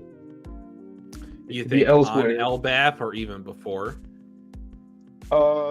It could be going on during Elbaph, but like somewhere else. Do you think their primary adversary is going to be the revolutionaries, or do you think it's going to be someone else? It's going to be the Revs, because they're like the soldiers for the world government, so they'll end up fighting against. Basically, I think anybody that's either working with the world government, a celestial dragon, or a revolutionary, all of them are going to be in that battle. So even a lot of these Cyberpol agents, I think they're going to flip, like Lucci, Kaku. Stuff, I think they're going to flip, especially after like how Kaku was like reacting to the stuff that Stussy was saying. I can see them flipping, and they'll probably be a part of that fight too. But on the Rev side, and then the Admirals obviously will be a part of that because they are at the top of the. Yep. Well, at least half of them will probably be there. Then the other 2 or whatever will be somewhere else. Here's another question. What do we think happened with the devil fruit of Moria? Do we think it was successfully removed from him, but he is still alive? Do we think he's dead now? Do we think he still has it? I think he's still alive. Because Perona was looking for him, and she. And plus, Blackbeard, he said on Amazon Lily to Boa that like he could like take a devil fruit without killing the person. So I think he probably already did it with Moria. And then, but yeah, I think Moria's alive, but he don't got that shit. Do you think that's his third fruit? Could be. Imagine how powerful Black Hole plus the Shadow snipping ability would be. Unless Lafitte, I don't know if Lafitte has a devil fruit or not. I think it's like the only one that, well, aside from Shiryu. No, Shiryu does. He has the invisible. Yeah, Shiryu does. One that Absalon had. So yeah, I think Lafitte's the only one that we don't know. See, that's the thing. I thought the hypnotism was related to a devil fruit, not necessarily the race of Lafitte, but I could be wrong. I mean, Lafitte could just inherently have a Hey, hypnotism. hey, maybe he's one of the people that's using that dark magic. I mean, look at him. He looks like a magician. He holds a top Yep. hat and a cane. Yep. And it's funny because when he got introduced, I think was it one of the Gorosei? I think it was one of them that said that, oh, he's the what do they call him? Man of The many demon tricks. sheriff. That was his nickname. The Demon demon sheriff. Yeah. Huh. He's the navigator for Blackbeard, chief of staff. But yeah, that's his nickname. Man, I'm gonna have to really start thinking about him a lot more. There's a lot of room for And him he's to from be developed. West Blue. West Blue. Okay. And it's a real pirate, once again. It's a real pirate that was named John Lafitte in the 19th century. And when it comes to those real pirates, that's a good character in One Piece. Like, I don't think I've seen one. Well, yeah, I don't think I've seen one that was like a bad character or dumb character. It didn't have it.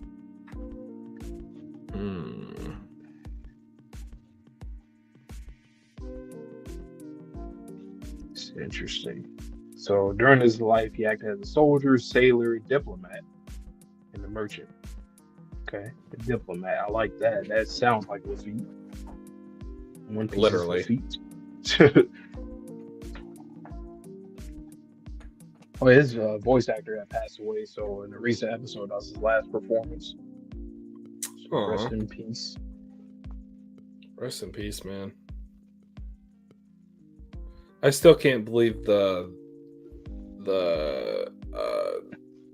I'll just say Hanami because that's the only voice that I'm thinking of that she passed away. Oh yeah, damn.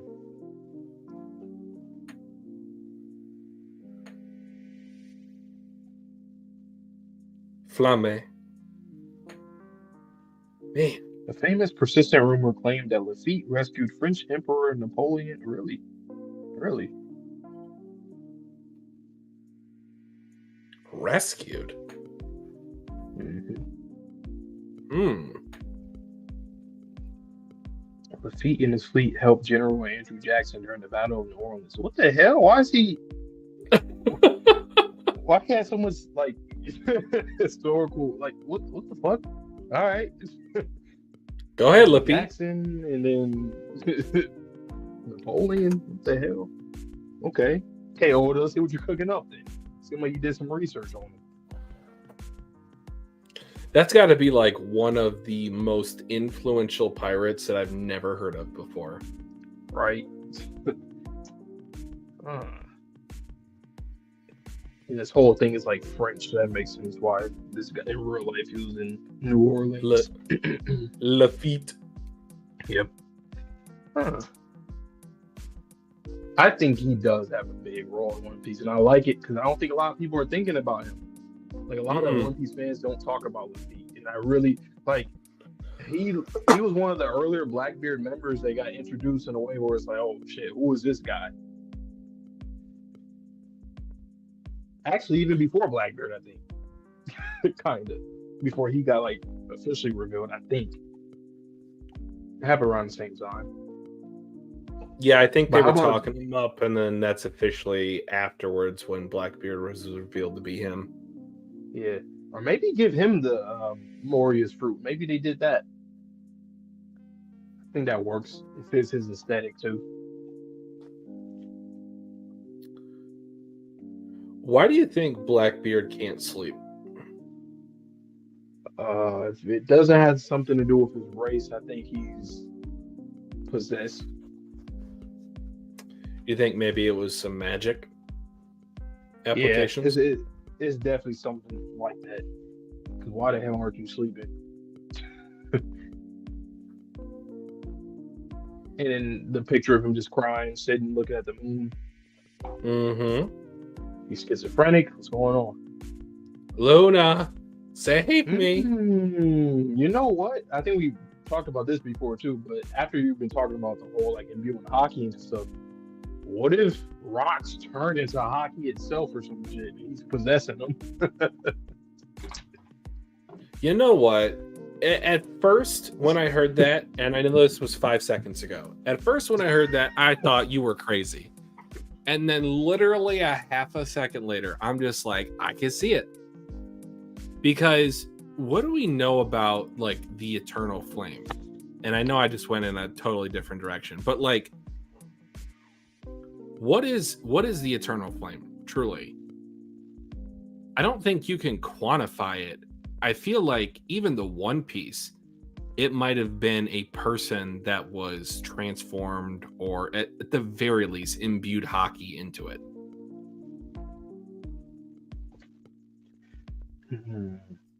What if the One Piece is like? I know that's probably generic, but I don't think I personally have thought about this. What if the One Piece is like something that makes you change the world as you see fit? So when you claim it, you can do whatever the fuck you want. The only reason why I'm saying that because I want it to still be like inclusive to everybody, not like oh only someone like Luffy or you know.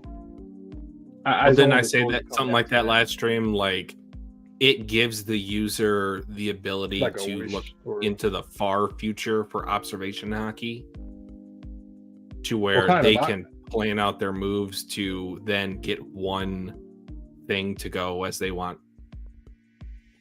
I think they'll just make them like they could just reform the world. Oh, so like a Dragon Ball, essentially. Yeah, like you kind of just get the opportunity to just reform it. Because, like I said, I think it's cool because now it gives every character, like, I think every character would have an idea of what they would want to do with the world. Some of them might want to change a little bit of it. Someone like Luffy might want to, that probably was his dream. I don't want to change the world. No, literally, like, literally change the world, everything.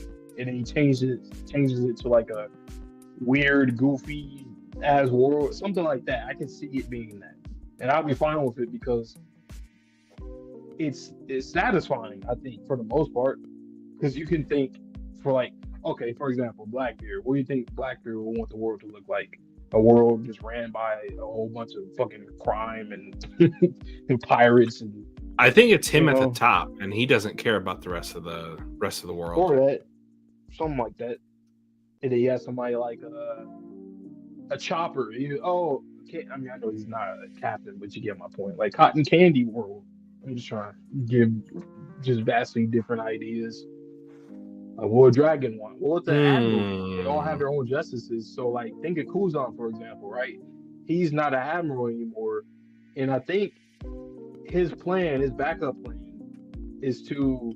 So okay, so basically, as an admiral, they all have their own ideas of justice that they will like see, that they want to happen. And he thinks that being an admiral will get him closer to that because now you're on the top of the Marines and you have more leeway to establish like a new, I don't know, just a new society, a new world. So now that he's not an admiral, he needs another plan to get to that point.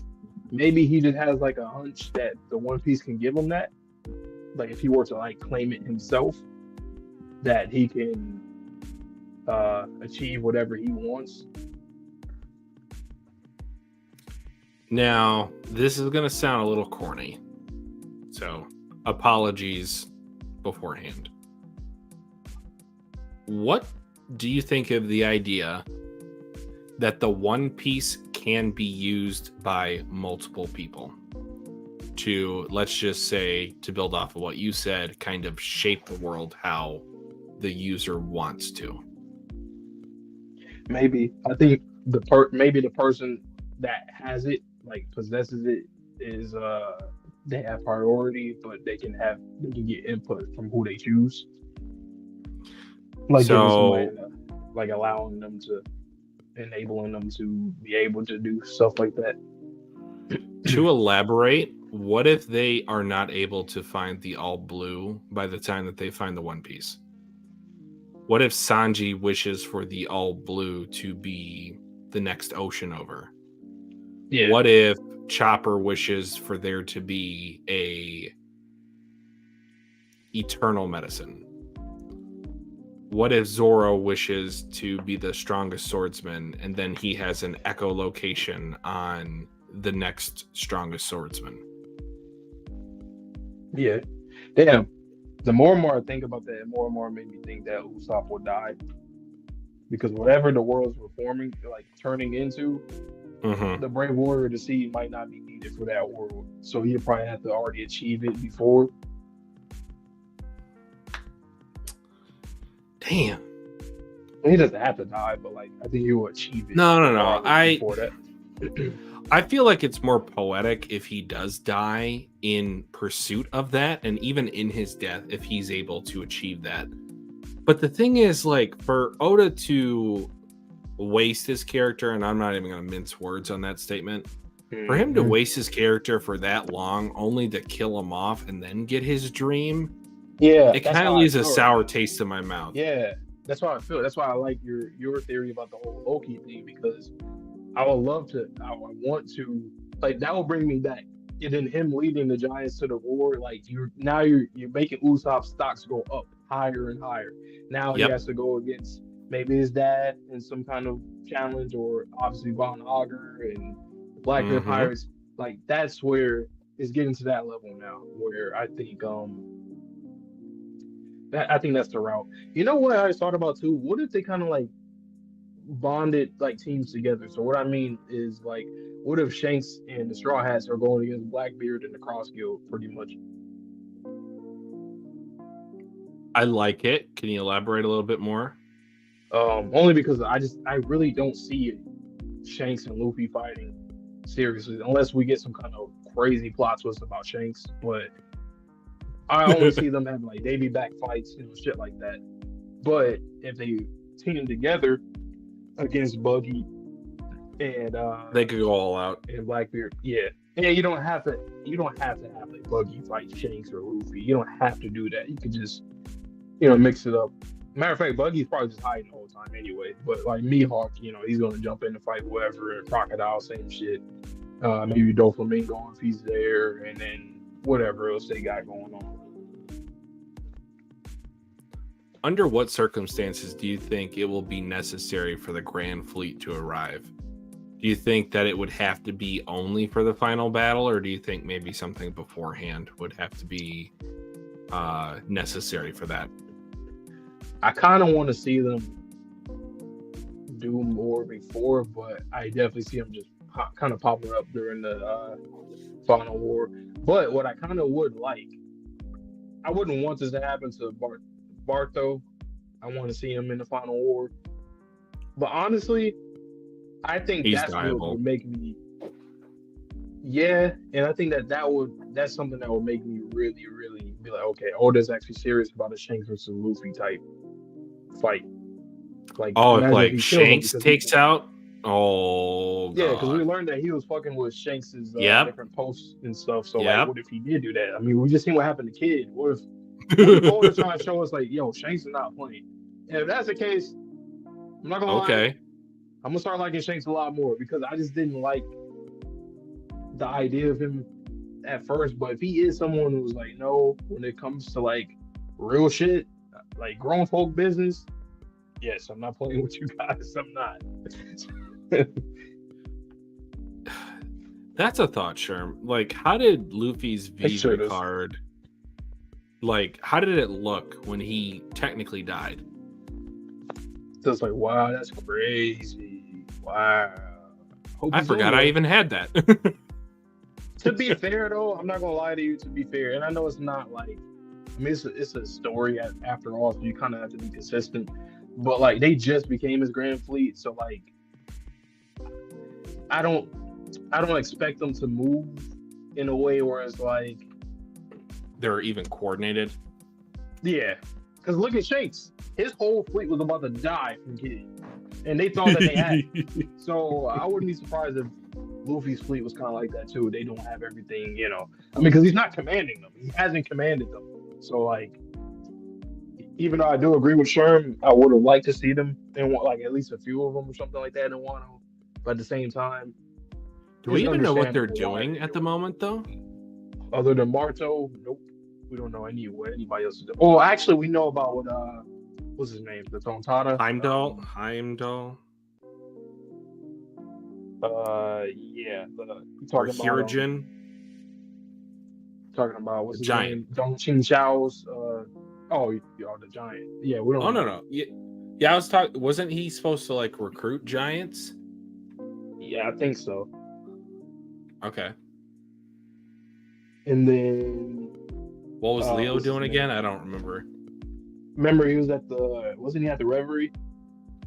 Yeah, He was yeah. It's him protecting and Shirahoshi and yeah, him and what's his name? Vivi. Grandson. Dong Qing Zhao's grandson. Oh Sao, yeah. I think, Sal. or Sai. Sai.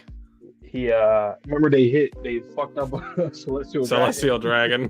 Dragon. Yeah, so they're doing something. Them and Barto, but everybody else in the giant. Everybody else, I don't know what Cavendish is doing. I don't know what the fucking king guy, Elizabello. I don't know what he's doing. The one guy with the King big ass ship. I don't know what he's Punch. doing.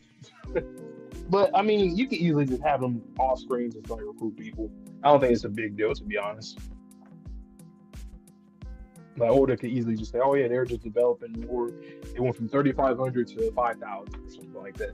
I don't think that's fine, as long as some of them we get to see what they're doing.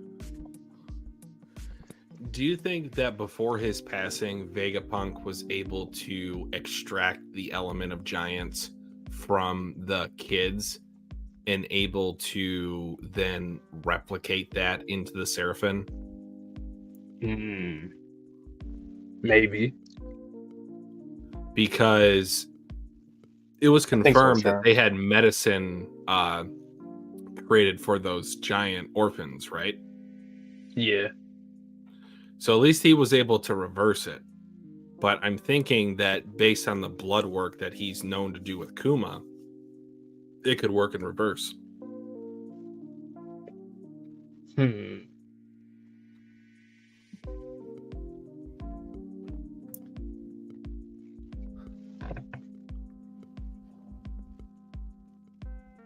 Have we ever seen a giant? Well, okay, I guess aside from Big Mom, a giant with a devil fruit. A giant with a devil fruit. Maybe Loki. I can see him eating the devil fruit. Is Big Mom confirmed to be of giant's blood? I know she's huge, so that kind of like defeats my point. But do we know if it's actually confirmed she has giant's blood? I don't think. I think her parents, like that we seen that left her there, they were actually her parents. But I don't think we had any like conclusive thing. I think she was just like a mutation. I think. And I do too. And that's the thing. Maybe giants, they can't interact with devil fruits normally. Or maybe she was like, maybe it's a skip hella generations. Like she has giant blood, but it's just like, and it's One Piece, so it's believable if it skipped like many generations. Well, I mean, Smoothie is huge. Yeah. But like most of her other children are, normal size. Yeah. Dang. Yeah, for the most part. Well, Big Mom was really getting piped down. Yep. Every year. Like, Jesus Christ. That's crazy. For like 40 years. I kind of like the dynamic though. Like, I mean, I don't think that's good or healthy in real life, but I like that her whole crew is her kids. I don't know. I always thought that was pretty dope. Sir. Hey man. Phrasing. No, I get what you mean though. That's a really cool dynamic. It's almost like I know there's a joke about he's a former quarterback for the Los Angeles Chargers, but what used to be the San Diego Chargers, Phillip Rivers. He has 11 kids. And I think they're all boys. So it's like at this point he can put a whole team out there of just his sons. Damn, all boys too. That's wild. I'm pretty sure. But yeah. Hmm. There's so much in One Piece, man. There's so much to talk about. But there's things that we all forgot. That's probably way, certain parts of the series that nobody's ever talked about. And there's so many theories out there that there's still some that probably never been revisited. Oh yeah, Nick Cannon too. Yeah. I mean, we somehow turned a 10-minute reaction into a 2 and 5 minute live and we stream. talked about like 7%. 3 things. I know. That's how it be. Sure. Is there any topic besides Nick Cannon that you want us to talk about? Nick Cannon. He's got multiple baby moms, though. That's like the reverse Big Mom. She's got multiple baby daddies, but. And then Kobe, bro. Kobe, man. Well, what's his Honesty Impact? That's your movie? All right. Honesty Pink Impact. Mamba. I don't want to be let down from Kobe. I really hope that Oda cooks with him. I don't want to be let down. I somehow already got spoiled on JJK, and all I'm going to say is, Gay, what are you doing? What are you doing, bud? Hey, man, context. I know. I don't have context, but even still. I will say, and based off of what you know, based off of it's in the final few chapters. Yeah. It was obviously left ambiguous for the whole time, which isn't a great thing, to be honest. But it was always open-ended. But fair enough. This is like, damn, dude, really wait, like, come on. But anyway, Blackbeard Pirates. You know something interesting about them? The fact that they all have devil fruits. I feel like they're about to die from the ocean. I could see that. Don't you find that kind of weird that all of them have devil fruits from what we know of? Well, and not only that, I was also going to bring up the odd coincidence that he literally has, I mean, Kuzan notwithstanding now, but we don't know if we're getting Bonnie. Anyway, basically, he has the same crew size as Luffy. And I keep thinking back to our conversation earlier tonight to where it's like, is the Straw Hat guiding Luffy to only make a crew of 11 people because the One Piece can only give out 11 dreams? And maybe that's why Blackbeard only wants to have 11 crewmates. Honestly, I feel like the whole 11 thing, or at least, whatever the number is now, is just... I think it's just that they so happen to have the same idea of what they want. Like, oh, I want to navigate, I want to cook. But with Blackbeard, we don't really know what the hell they do on the ship other than to be fucking demons. So I don't know if they have a role for real. I think they just hunt devil fruit users and they just some thugs. That's what they are. I mean, Occam's razor, that could absolutely be the case, but it's got me thinking about a lot. I know that there was it's kind of like a well-known or a pretty popular theory a while back that Luffy was going to get all of his crewmates were going to be a different race. So Sanji being a clone, Chopper being an animal, Jinbei being a fishman, Cyborg Frankie, and okay, so earlier in the night I also said who could be a celestial dragon? Could you see Nami being a celestial dragon? Yeah. Yep. I could too. Especially with how much she treasures just material objects. And yes, I know she's a cat burglar. That's kind of her thing. But also these celestial dragons, they care about themselves at the end of the day. And not to throw too much shade on her, of course, because she is part of the crew and she's had her moments. But there are certain times I look at her funny, damn, really? Then again, though, it doesn't even matter if she is or not, because I don't think that will change anything. Oh, yeah. She wouldn't care. They wouldn't care. It's just it would just be an add-on at the end of the day. But Because we still don't know her last name, right? Nope. I never thought about that. I never thought about that. We don't know her I last think name. she's one of the only people on the crew that we don't know the last name. Huh. If that's the case, maybe you will learn that. Because I find that kind of interesting. Like, why is she don't even know without a last name?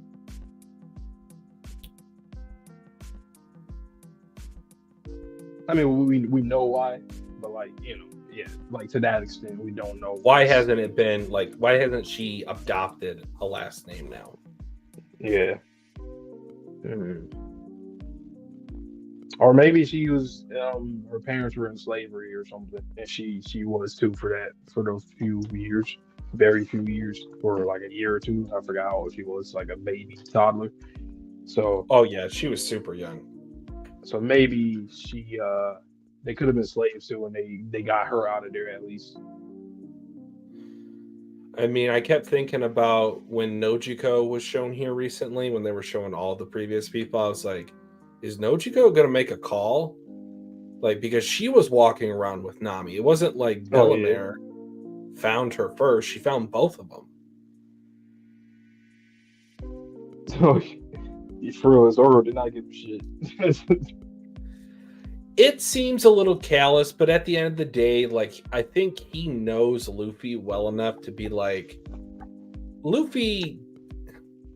I think Sherm said this earlier. A lot of the Straw Hat stuff in the middle of this chapter was just kind of like fluff. Yeah. Like, it was cool, don't get me wrong, but like it just seemed very generic. And there was no point because just like the whole thing, like Sherm said earlier too about like the Luffy thing, like, oh, he's sad. As you can see, he ate less grapes. Like, hold up. And then immediately he like, you. let's party. I'm gonna be king of the pirates. Did you really care about him? Or are you just having a rough hour? Kind of don't like that. Especially since Vegapunk's like, yo, you guys are the ones. And like, come on, man. Exactly, Sherm. He got over it way too quickly. And I understand that they're saying that because Lilith is alive, that Vegapunk is alive, but it's also not the same thing. Like, you can't just say because you have someone else's memories that they're still alive. No, their physical body is now dead. Yeah.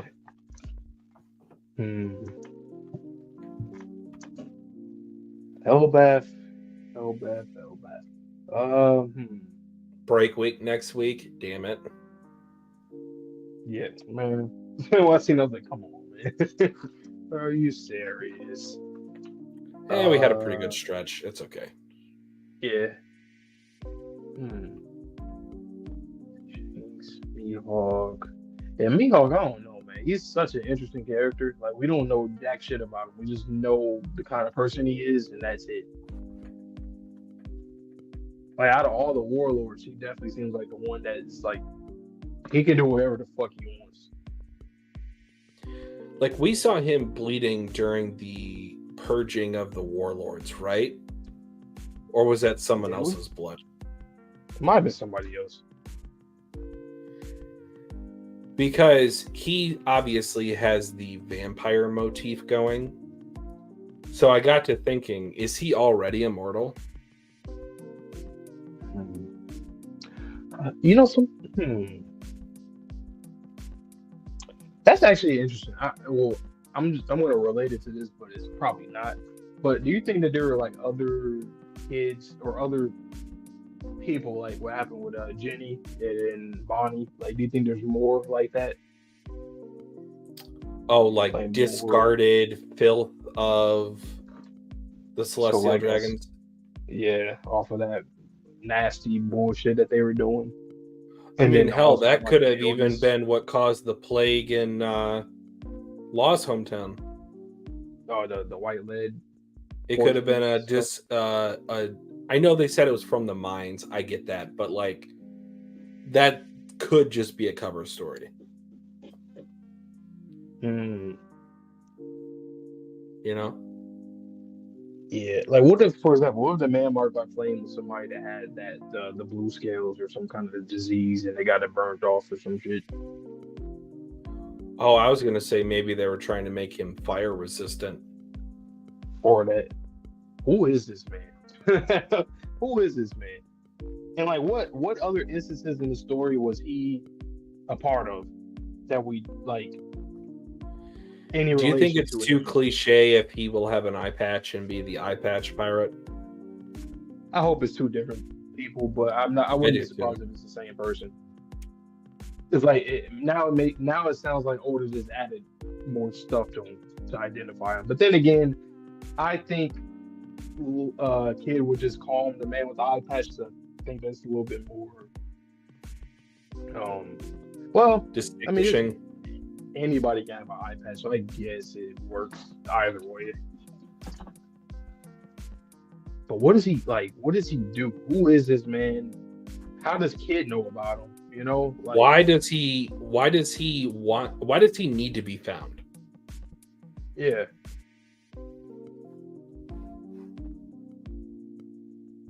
like who? I can't. I really can't wrap my head around like who is he and why is he, and how is he? Why is he burnt?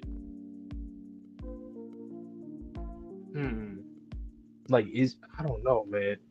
I wouldn't be surprised if he was just like an O'Hara, a person of O'Hara. I mean, I know some people probably wouldn't like it because okay, can we get like a brand new character that have no like affiliation with something that we just learned about or got more information about? But he could be. I mean, if you're looking for somebody, I'm assuming it's because of their wisdom. They're smart. They know what they're doing, so they're an expert at something. O'Hara, they're intelligent people. The Buster Call, fire. He could have got burnt then, and he was able to escape. Do you think maybe he was the predecessor of the Mera no Mi before Ace? Oh, so that'd be interesting because we haven't really seen somebody officially yet that got a devil fruit extracted from them and still be Yep. alive. Yep. That'd be interesting. And especially if that was during the time of Zerbeck. If Blackbeard is kind of following in the same, the same pathway, not only as Luffy, but then also as Rox. Potentially, if Rox had the Yami Yami no Mi and was able to determine how to remove a devil fruit from a person, the man could have been marked by flames because let's just say that devil fruit was taken out of him mid-flame. DJ know me, sure. Honest mistake. But yeah, man marked by flame, flamed up. What if what would be kind of crazy? What if remember what Clover said? It was his older brother that got killed Clover? for having recently, like during the Oh, around the Clover thing.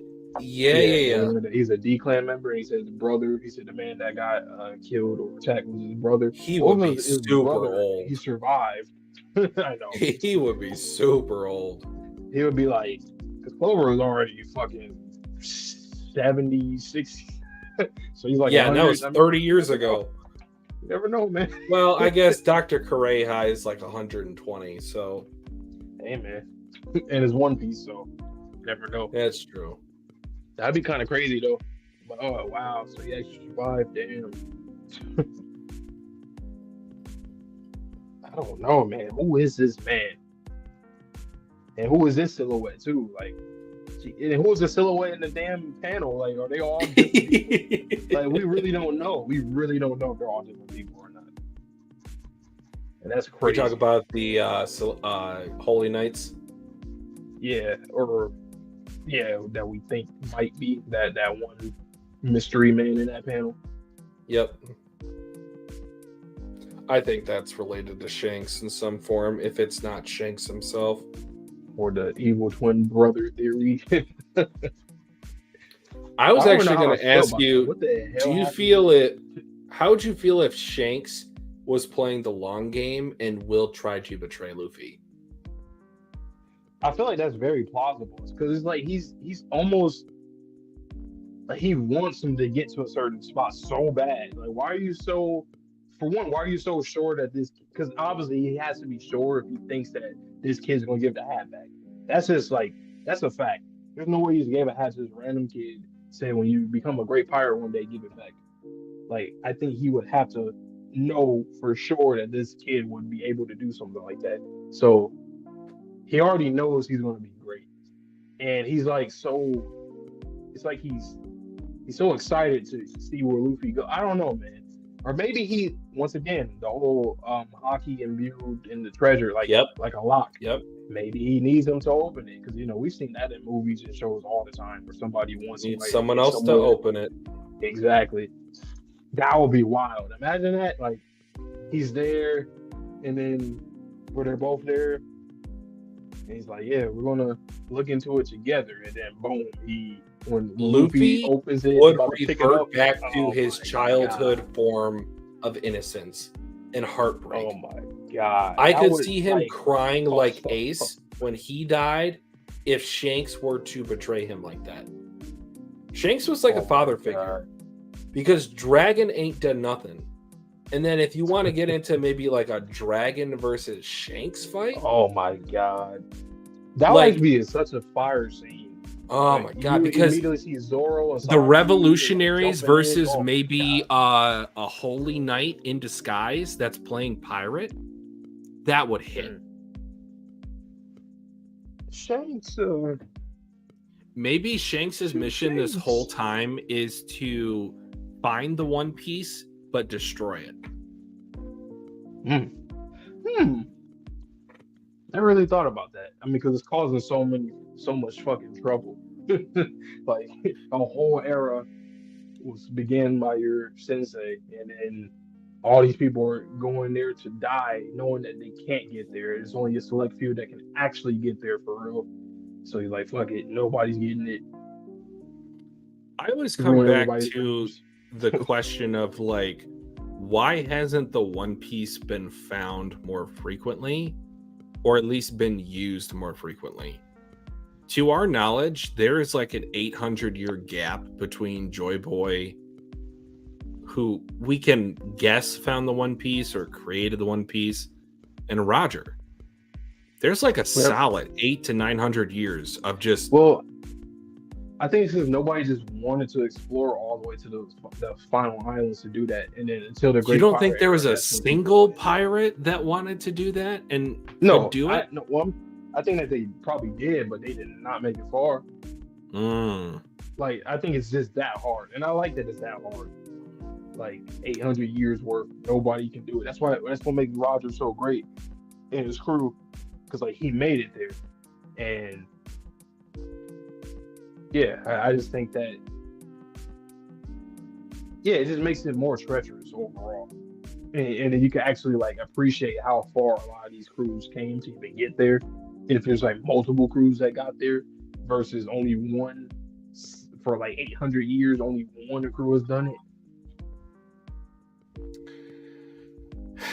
Yeah, I mean, I can see how that would be an impressive feat, but also with like the type of,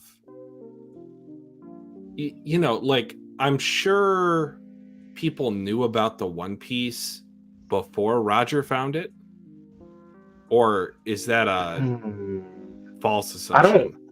I feel like that's not the case because Roger, he just like he was somebody that, well, maybe early on, yeah, people knew, maybe they passed down the information, but I don't think anybody cared to do some crazy shit like that.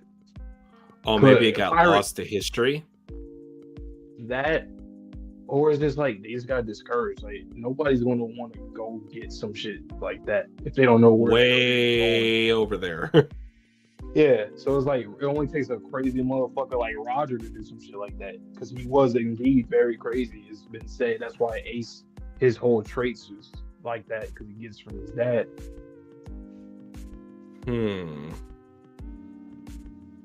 So I think maybe I don't know. I just feel like it's the reason why people want to do it now is because Roger really gave a great ass speech for them to even want, like, for the common person to hear about it. I think people knew about it, but there's only people who were pirates, and there weren't a lot of pirates back then before now. I mean, that would make that speech even more impactful, truth be told. Yep. And then now Vegapunk pretty much reiterated it in certain ways. Yep.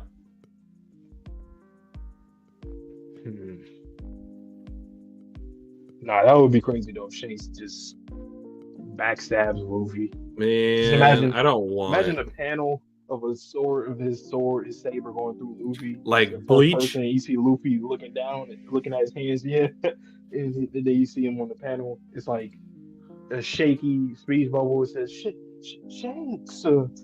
Shanks? Yeah, Like, because if he gets Oh, stabbed by a man. saber laced with Conqueror's hockey, that will Bruh. pierce Luffy. Oh my god. Oh god. I could just imagine all the Straw Hats like, no, when they come in, see Zori. And Zoro, then Zori. sorry. No, but like I know we've been talking almost all night about the Straw Hats versus the Blackbeard pirates. Could you imagine the Straw Hats versus the red-haired pirates? Oh yeah, for sure. Beck But versus what would happen Usopp? after that? Right. What would happen after that though? Like, or Yasop.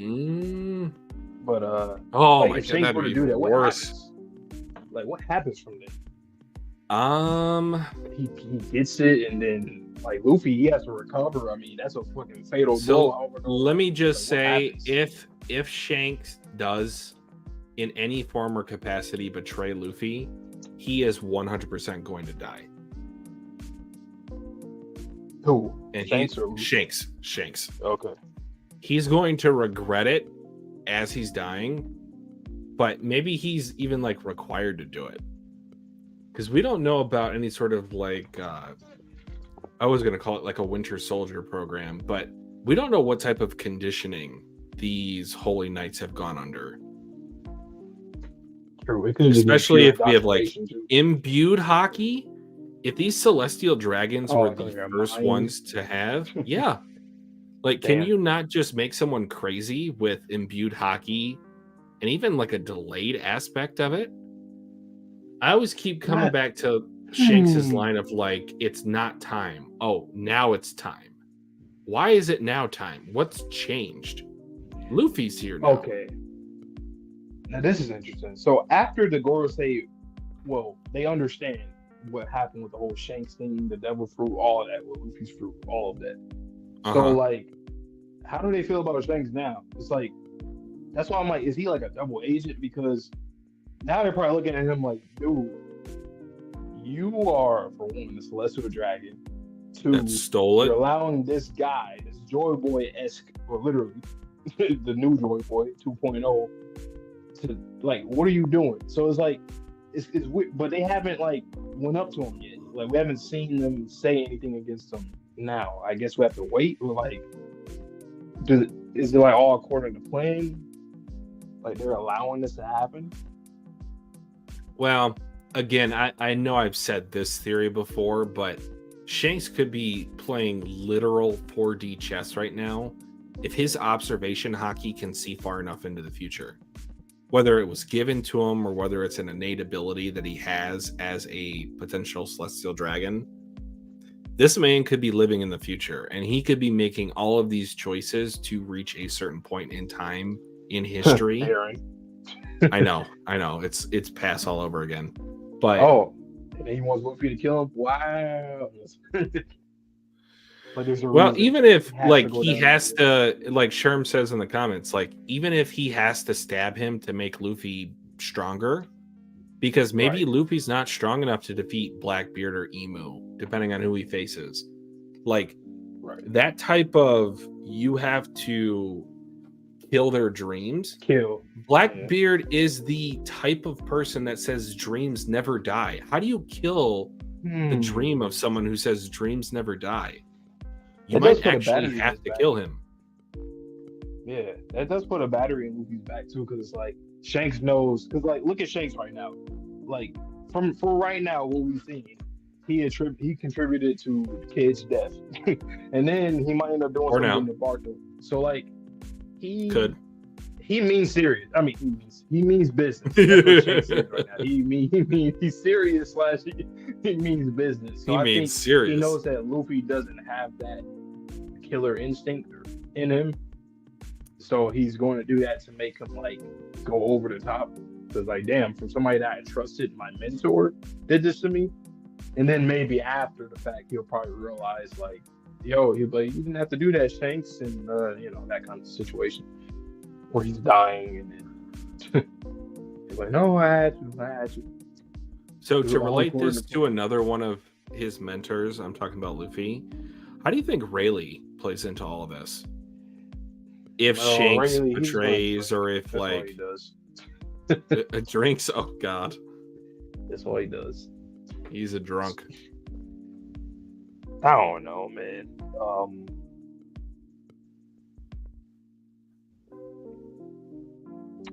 I don't know.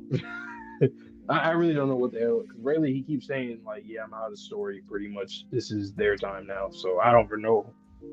And somehow I keep ending up on panels. For smiling and shit, just grinning. Like, who do you grin about, bro? Pissing me off. Get off the damn panel. And then there's Garp. So that's the other character that's notable that's going to die that I was thinking about. It will be Garp. Yeah, I can see that. And honestly, damn near all of the admirals, or at least half of them. Fujitora, super dieable. Kuzan, super dieable. Yep. Green Bull, I could see him sticking around, just being kicked out of the Navy. Yeah. Akainu, Kizaru now. Not gonna lie, man. I used to think that he would, but now I'm like, honestly, let him live, man. I feel like he might have just never got a chance to just live a regular life. Like, I mean, Akainu or Kizaru? Kizaru. I can see that. Like, let him retire. Like, I think he's at the time, like, right from this chapter, the way he was talking, it's like you can tell he's just tired of everything. Like, yo, I had to kill my. He seems out of it. Yeah. Like, I have to, like, what, like, dude, I had he to kill seems my best over friend. it, I guess I should say. Yeah. So, pretty much everybody that's in the Marines or world government are going to die or get locked up. Like, that's there's going to be a whole new world government, a whole new Marine. You're going to have Kobe, Smoker, maybe some of the revolutionaries are like, you know what, fuck it. All right, this is our shit now. We're here. Just changed everything about them. How about Dragon? Do you think Dragon will die? That's an interesting question. I really don't know. I don't know. I think at this point, I would lean towards no. Like, what is he going to do? Especially with, I was going to say, especially with Kuma still being alive for now. I know he's not in the same capacity as he was as a father back then, but him saving or him being saved by Oda makes me believe that him and Dragon will have one final conversation.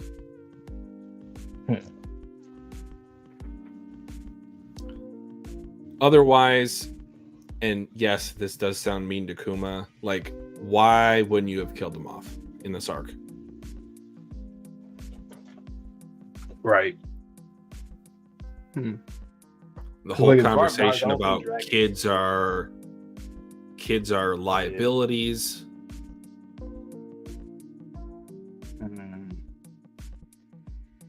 I guess Dragon was just. That's why I can't wait for his backstory, so I can, like, I would want to see him just like retire from everything. So I really need to see his whole life story for me to be like, okay, yep, he deserved it. He did a lot. He had to do a lot. Well, heading up the revolutionaries for as long as he did. What's it been, 30 years? You know what? Yeah. You know what, Sherm? That sounds about right. Blackbeard attacking the Revs as a gesture of good faith to the Gorse. To what end? would be my question. Like, what does he gain from that? Unless they're going to give him something underneath Mary Joie. Kind of like the same shit that happened at Marine Corps with the whole Ace situation. But you know what's kind of funny about that though? That would make so many people look stupid in this series, and Blackbeard make him look smart. Because you would trust him. Like, why would you trust him? You're gonna trust that guy? Unless they use the whole thing with Katarina Devon, that like her turning to Garcia, and then I don't know, do something like I don't know. Is there any chance? I think not. That she would attempt to infiltrate a meeting with the other four Gorosei. Yeah. You think so? You know what? I can see they'll find a way. So her and Von Auger will go there. And I think what Von Auger will do is warp him to Blackbeard. They're gonna capture him so he can't do shit. And then the Von, she will turn into him and be in the meeting, and then get all the intel or steal shit or whatever. And then Von Auger will come back, pick her up, and then the girls here realize, wait a minute, who are you? Like that would be crazy. Where did he go? And yeah, they take him away. And honestly, so there's two things. One, since Garp is captured, I keep saying this. I think we're going to get God Valley or some more information from Garp when we go back to them as he's captured. Get more God Valley stuff. And if it doesn't happen with him, it will happen with Garcia while he's captured. And we're going to learn more from him about Blackbeard probably, and maybe Rox. Because I think it's time for us to learn about Rox, and we're going to learn it through Garp because that's the only other person aside from Rayleigh. And I don't think we're going to hear from like any of the other retired Roger pirates that are still around. Like, I don't think that's going to happen. So I mean, you could get it from Garling. True, but I don't want his perspective. Also fair. But I think it's going to be from Garp, or it could be from both, like in a way. Like that one Avatar episode with Aang and Zuko, when Zuko learned about Roku being his great grandfather, something like that. Same time, but like different perspectives. Yep. But yeah, I can see that happening. Like I said, Rox. It's time for us to learn about Rox, man. Because like it's about time. He is like such a huge figure in the series, but like I would argue that he was even more. I'm gonna use the word aura. Even though I'm trying to figure out the word I want to use. I'm just gonna say aura. He has more aura, and I'll say he has more legend. Like he's more of a legend than Roger and Garp in a way. Prestige. He's still very mysterious, and they have to team up against him. So like, what kind of person was he? Was he basically what Blackbeard is about to be? Like a ruler of the world, like that kind of dream. Like, is that what it is? Like his dream is just like beyond everything that anybody else can dream of, and that's why he was so like successful and ambitious. And now Blackbeard is like the new version of that. So I wonder if Joy Boy had somebody back in the day that was like that. That was like so ambitious and determined, and had like a bigger dream. Then that'll be a whole new plot line if that's the case. Here is a question. Because we know of how old Ace is, we know how old Ace should have been. So negative or not even conceived yet when Roger found the One Piece. Do you think him teaming up with Garp got some sort of intel out of Rox to tell him A, that the One Piece existed, or B, where it was? Do you think Rox already knew or had it? I think so. Because like what was Rox aiming for? I really think it's him ruling the world or something like what Blackbeard's doing. So pretty much everything that we're saying Blackbeard do is what Rox already did in the past. Plus, remember they were searching devil fruits too. So essentially, the Yep. Rock's crew were also like devil Yep. fruit hunters, just like Blackbeard's crew. So I really do think that he's being possessed, or like he's talking to him, the ghost, the force, the I don't know, some kind of hockey force. But like, why though? Why would Rock's, if he's Ghost dead or hockey. supposed to be dead, like why would he do that? Was he just that ambitious that he just wants somebody to like fulfill the same dream that he did? Is he just that much of a dreamer? That would be kind of fire, and that would make sense as to why Blackbeard had his whole speech at Jaya about dreamers, because there's this guy named Rox who was before his time that already passed on, and he's like somehow like a hockey ghost that's like See, we got to be influencing you. careful with that though, because that starts to get into All for One and Shiggy stuff, and I really did not like how that turned out. I'm just saying. I'm just saying. Go No, ahead. I know. I'm just saying. I'm just at the point of like when people like I understand people bring up stuff to compare, which you should because that's how you understand different stories better if something's familiar. But the execution is always the biggest part of it. I don't Sure. think it'll be anywhere near that because in this case, I don't think Rox is trying to do anything. Like he's not trying to take the spotlight. He's not trying to reclaim prestige. He just wants somebody else to essentially achieve his dream. That's just how ambitious he was to the point where, like, even after death, he wants somebody Oh, that I see what you mean. sees eye to eye with him. Like he's gonna, I he has the baton. Blackbeard has the baton. He just really wants somebody to do it. I thought more so you were saying along the lines that he was possessing Blackbeard, Oh and no, not in through that another way. person's body, he was still shooting for his dreams. That's what I thought you Oh were no, going with that. I think his will is so damn strong that even after death, he's like, "Yo, you got to do I this." would like that. Because it's kind of like what's going on with Joy Boy. Not directly, I don't think like Joy Boy hasn't said anything to Luffy necessarily. At least we haven't perceived anything that way. But something like that. Like even after death, you still have some kind of influence. Which is why I wonder if there were somebody in the past that was like Rocks, or was Rocks like kind of one of a kind in that. Or do a lot of people just resemble Joy Boy, whether it's good or bad, whether it's Luffy, Roger, or Rocks, or Blackbeard? I could see it as being a coincidence, but I could also see it being of some, for lack of a better term, kind of like a spiritual lineage factor, maybe even related to hockey again, to where the hockey in the air or the aura surrounding these people is one and the same.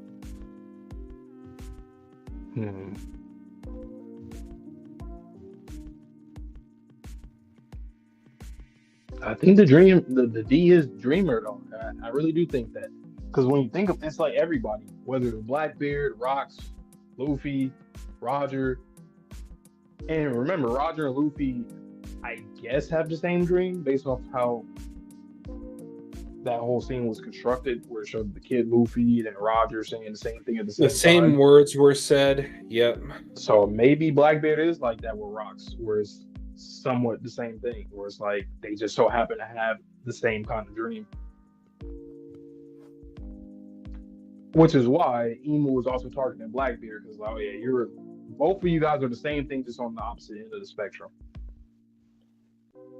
One for whatever anarchy, and the other one, I mean, was all anarchy to them, I guess, but like, So do you think one more Emu put dangerous. out the hit on Rocks, or if that was just an on-the-spot decision by Garp and Roger to take him out? I don't know. Because It's in still no kind of weird. form would Emu have, had a pawn on the chessboard, so to speak. Because Roger and Rocks both never would have listened, or excuse me, Roger and Garp both never would have listened to Emu. Right. That is pretty weird that they teamed up against them. Because realistically, Why? Roger and Rock should team up with each other, if anything. Yeah. You know? Yeah. The two pirates. Unless it was just, well, I guess originally it was Rocks versus the Roger Pirates. And remember, Garp heard that Roger was there, that he came. I'm coming in. I guess the what do you call it, the enemy of my enemy is my friend. So he's like, okay, I respect him more than Rocks because Rocks is like this nasty dude that just whatever. I don't really get that impression from Rox, to be honest. He seems more charismatic, or even at That's the why I very think too. least, he just seems energetic. Yes, that's it. During that God Valley flashback when they said, "Oh, Rocks is already out there," that changed my Exactly. whole perspective with him. I was like, "Damn, he sounds like Roger and Garp." Actually, all three of them were kind of the same. He sounds like When you think Luffy. about it. He's just going. He's not stopping for anyone. I can't wait to learn about him. That is such a because he changes the whole story. Because if you want to match up certain people with other people like Roger, I mean, yeah, Roger, Luffy, and Joy Boy, and then you have Blackbeard and Rocks. Like, who is Rocks? What how ambitious was he? Why is he gone? Is he actually dead? Like, what happened? What really happened? What did y'all do to that man? And what they do all those years ago. Like, why was Zunisha punished? Why was Emmett Yep. punished? If Rocks had the One Piece is all the reason anyone needs to team up against him. Well, Did he and have that's the what I'm One Piece? saying. Sure. It's like, what would cause Roger and Garp to team up? Did he have like all 4 road poneglyphs? And he's like, okay, once I get these last devil fruits for my crew, I'm going to get the One Piece. It has to be something like that. It has to. Because I keep thinking why would they team up with each other? But I guess I can't even say that they were like friends at this. I think they were just rivals, Roger and Garp. And then after that fight, that's when they became more close with each other to the point where he's like, okay, can you protect? I mean, can you take care of my son? Well, he didn't have a son at that point, right? When he was He- locked up, when he was telling him about. Oh, when he's protect locked him. up. Okay, I see. I'm saying that after that team up, that's when their relationship probably changed even more. Where they're like, now we can talk as if we're friends instead of just like competitive rivals. Kind of like what too. They always been competitive. What rivals. if Rox both had the capability and was attempting to remove the devil fruit from a child?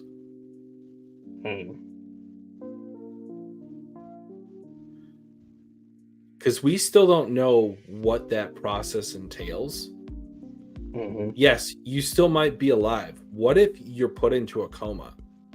What if, like, Roger, with his parental, aspirations at that point, because he still hadn't met Rouge, and just Garp with his son was like, no, you're not going to harm this child.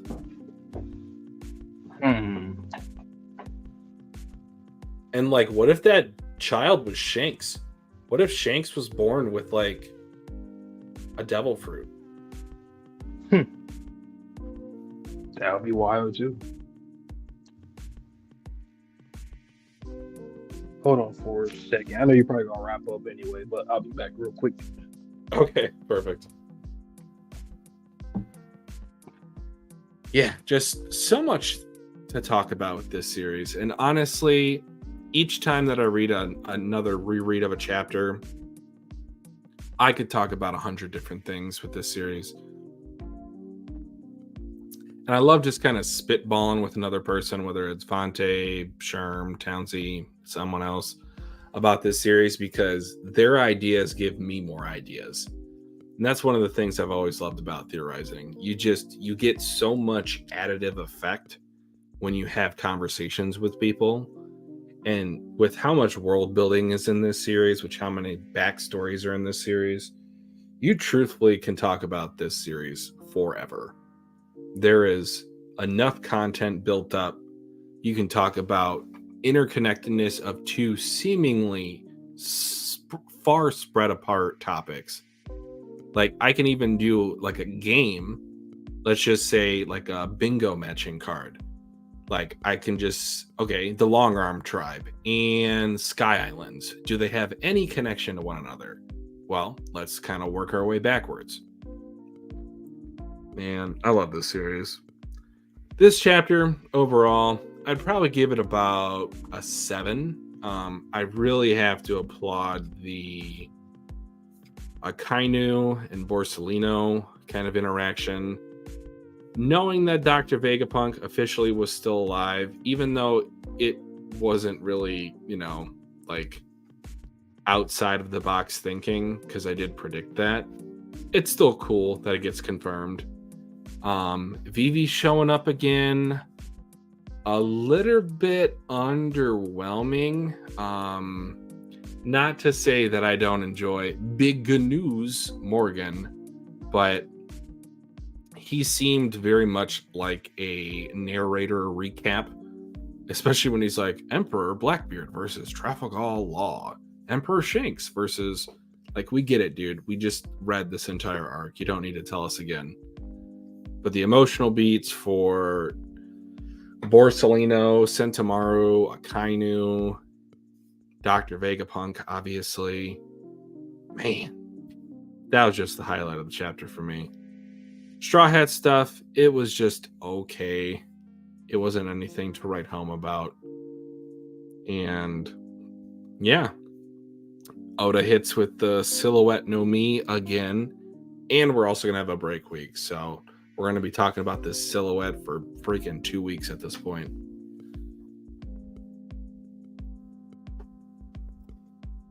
All right, and I will give Vontae another minute or two. If he doesn't come back, then I will go ahead and wrap it up and just apologize in Discord DMs. But who do you guys think is the Silhouette for the end of this chapter?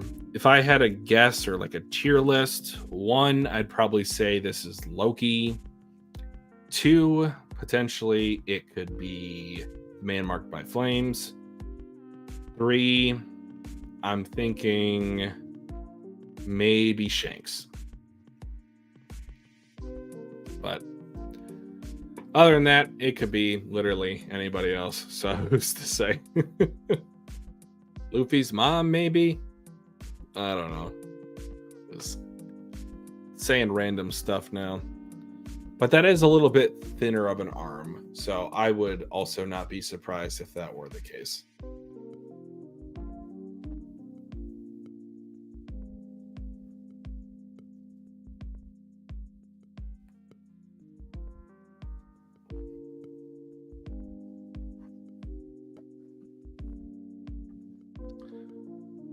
All right, well, I don't know what else to talk about because thankfully I don't have to think of all the topics when I have someone else joining me in chat.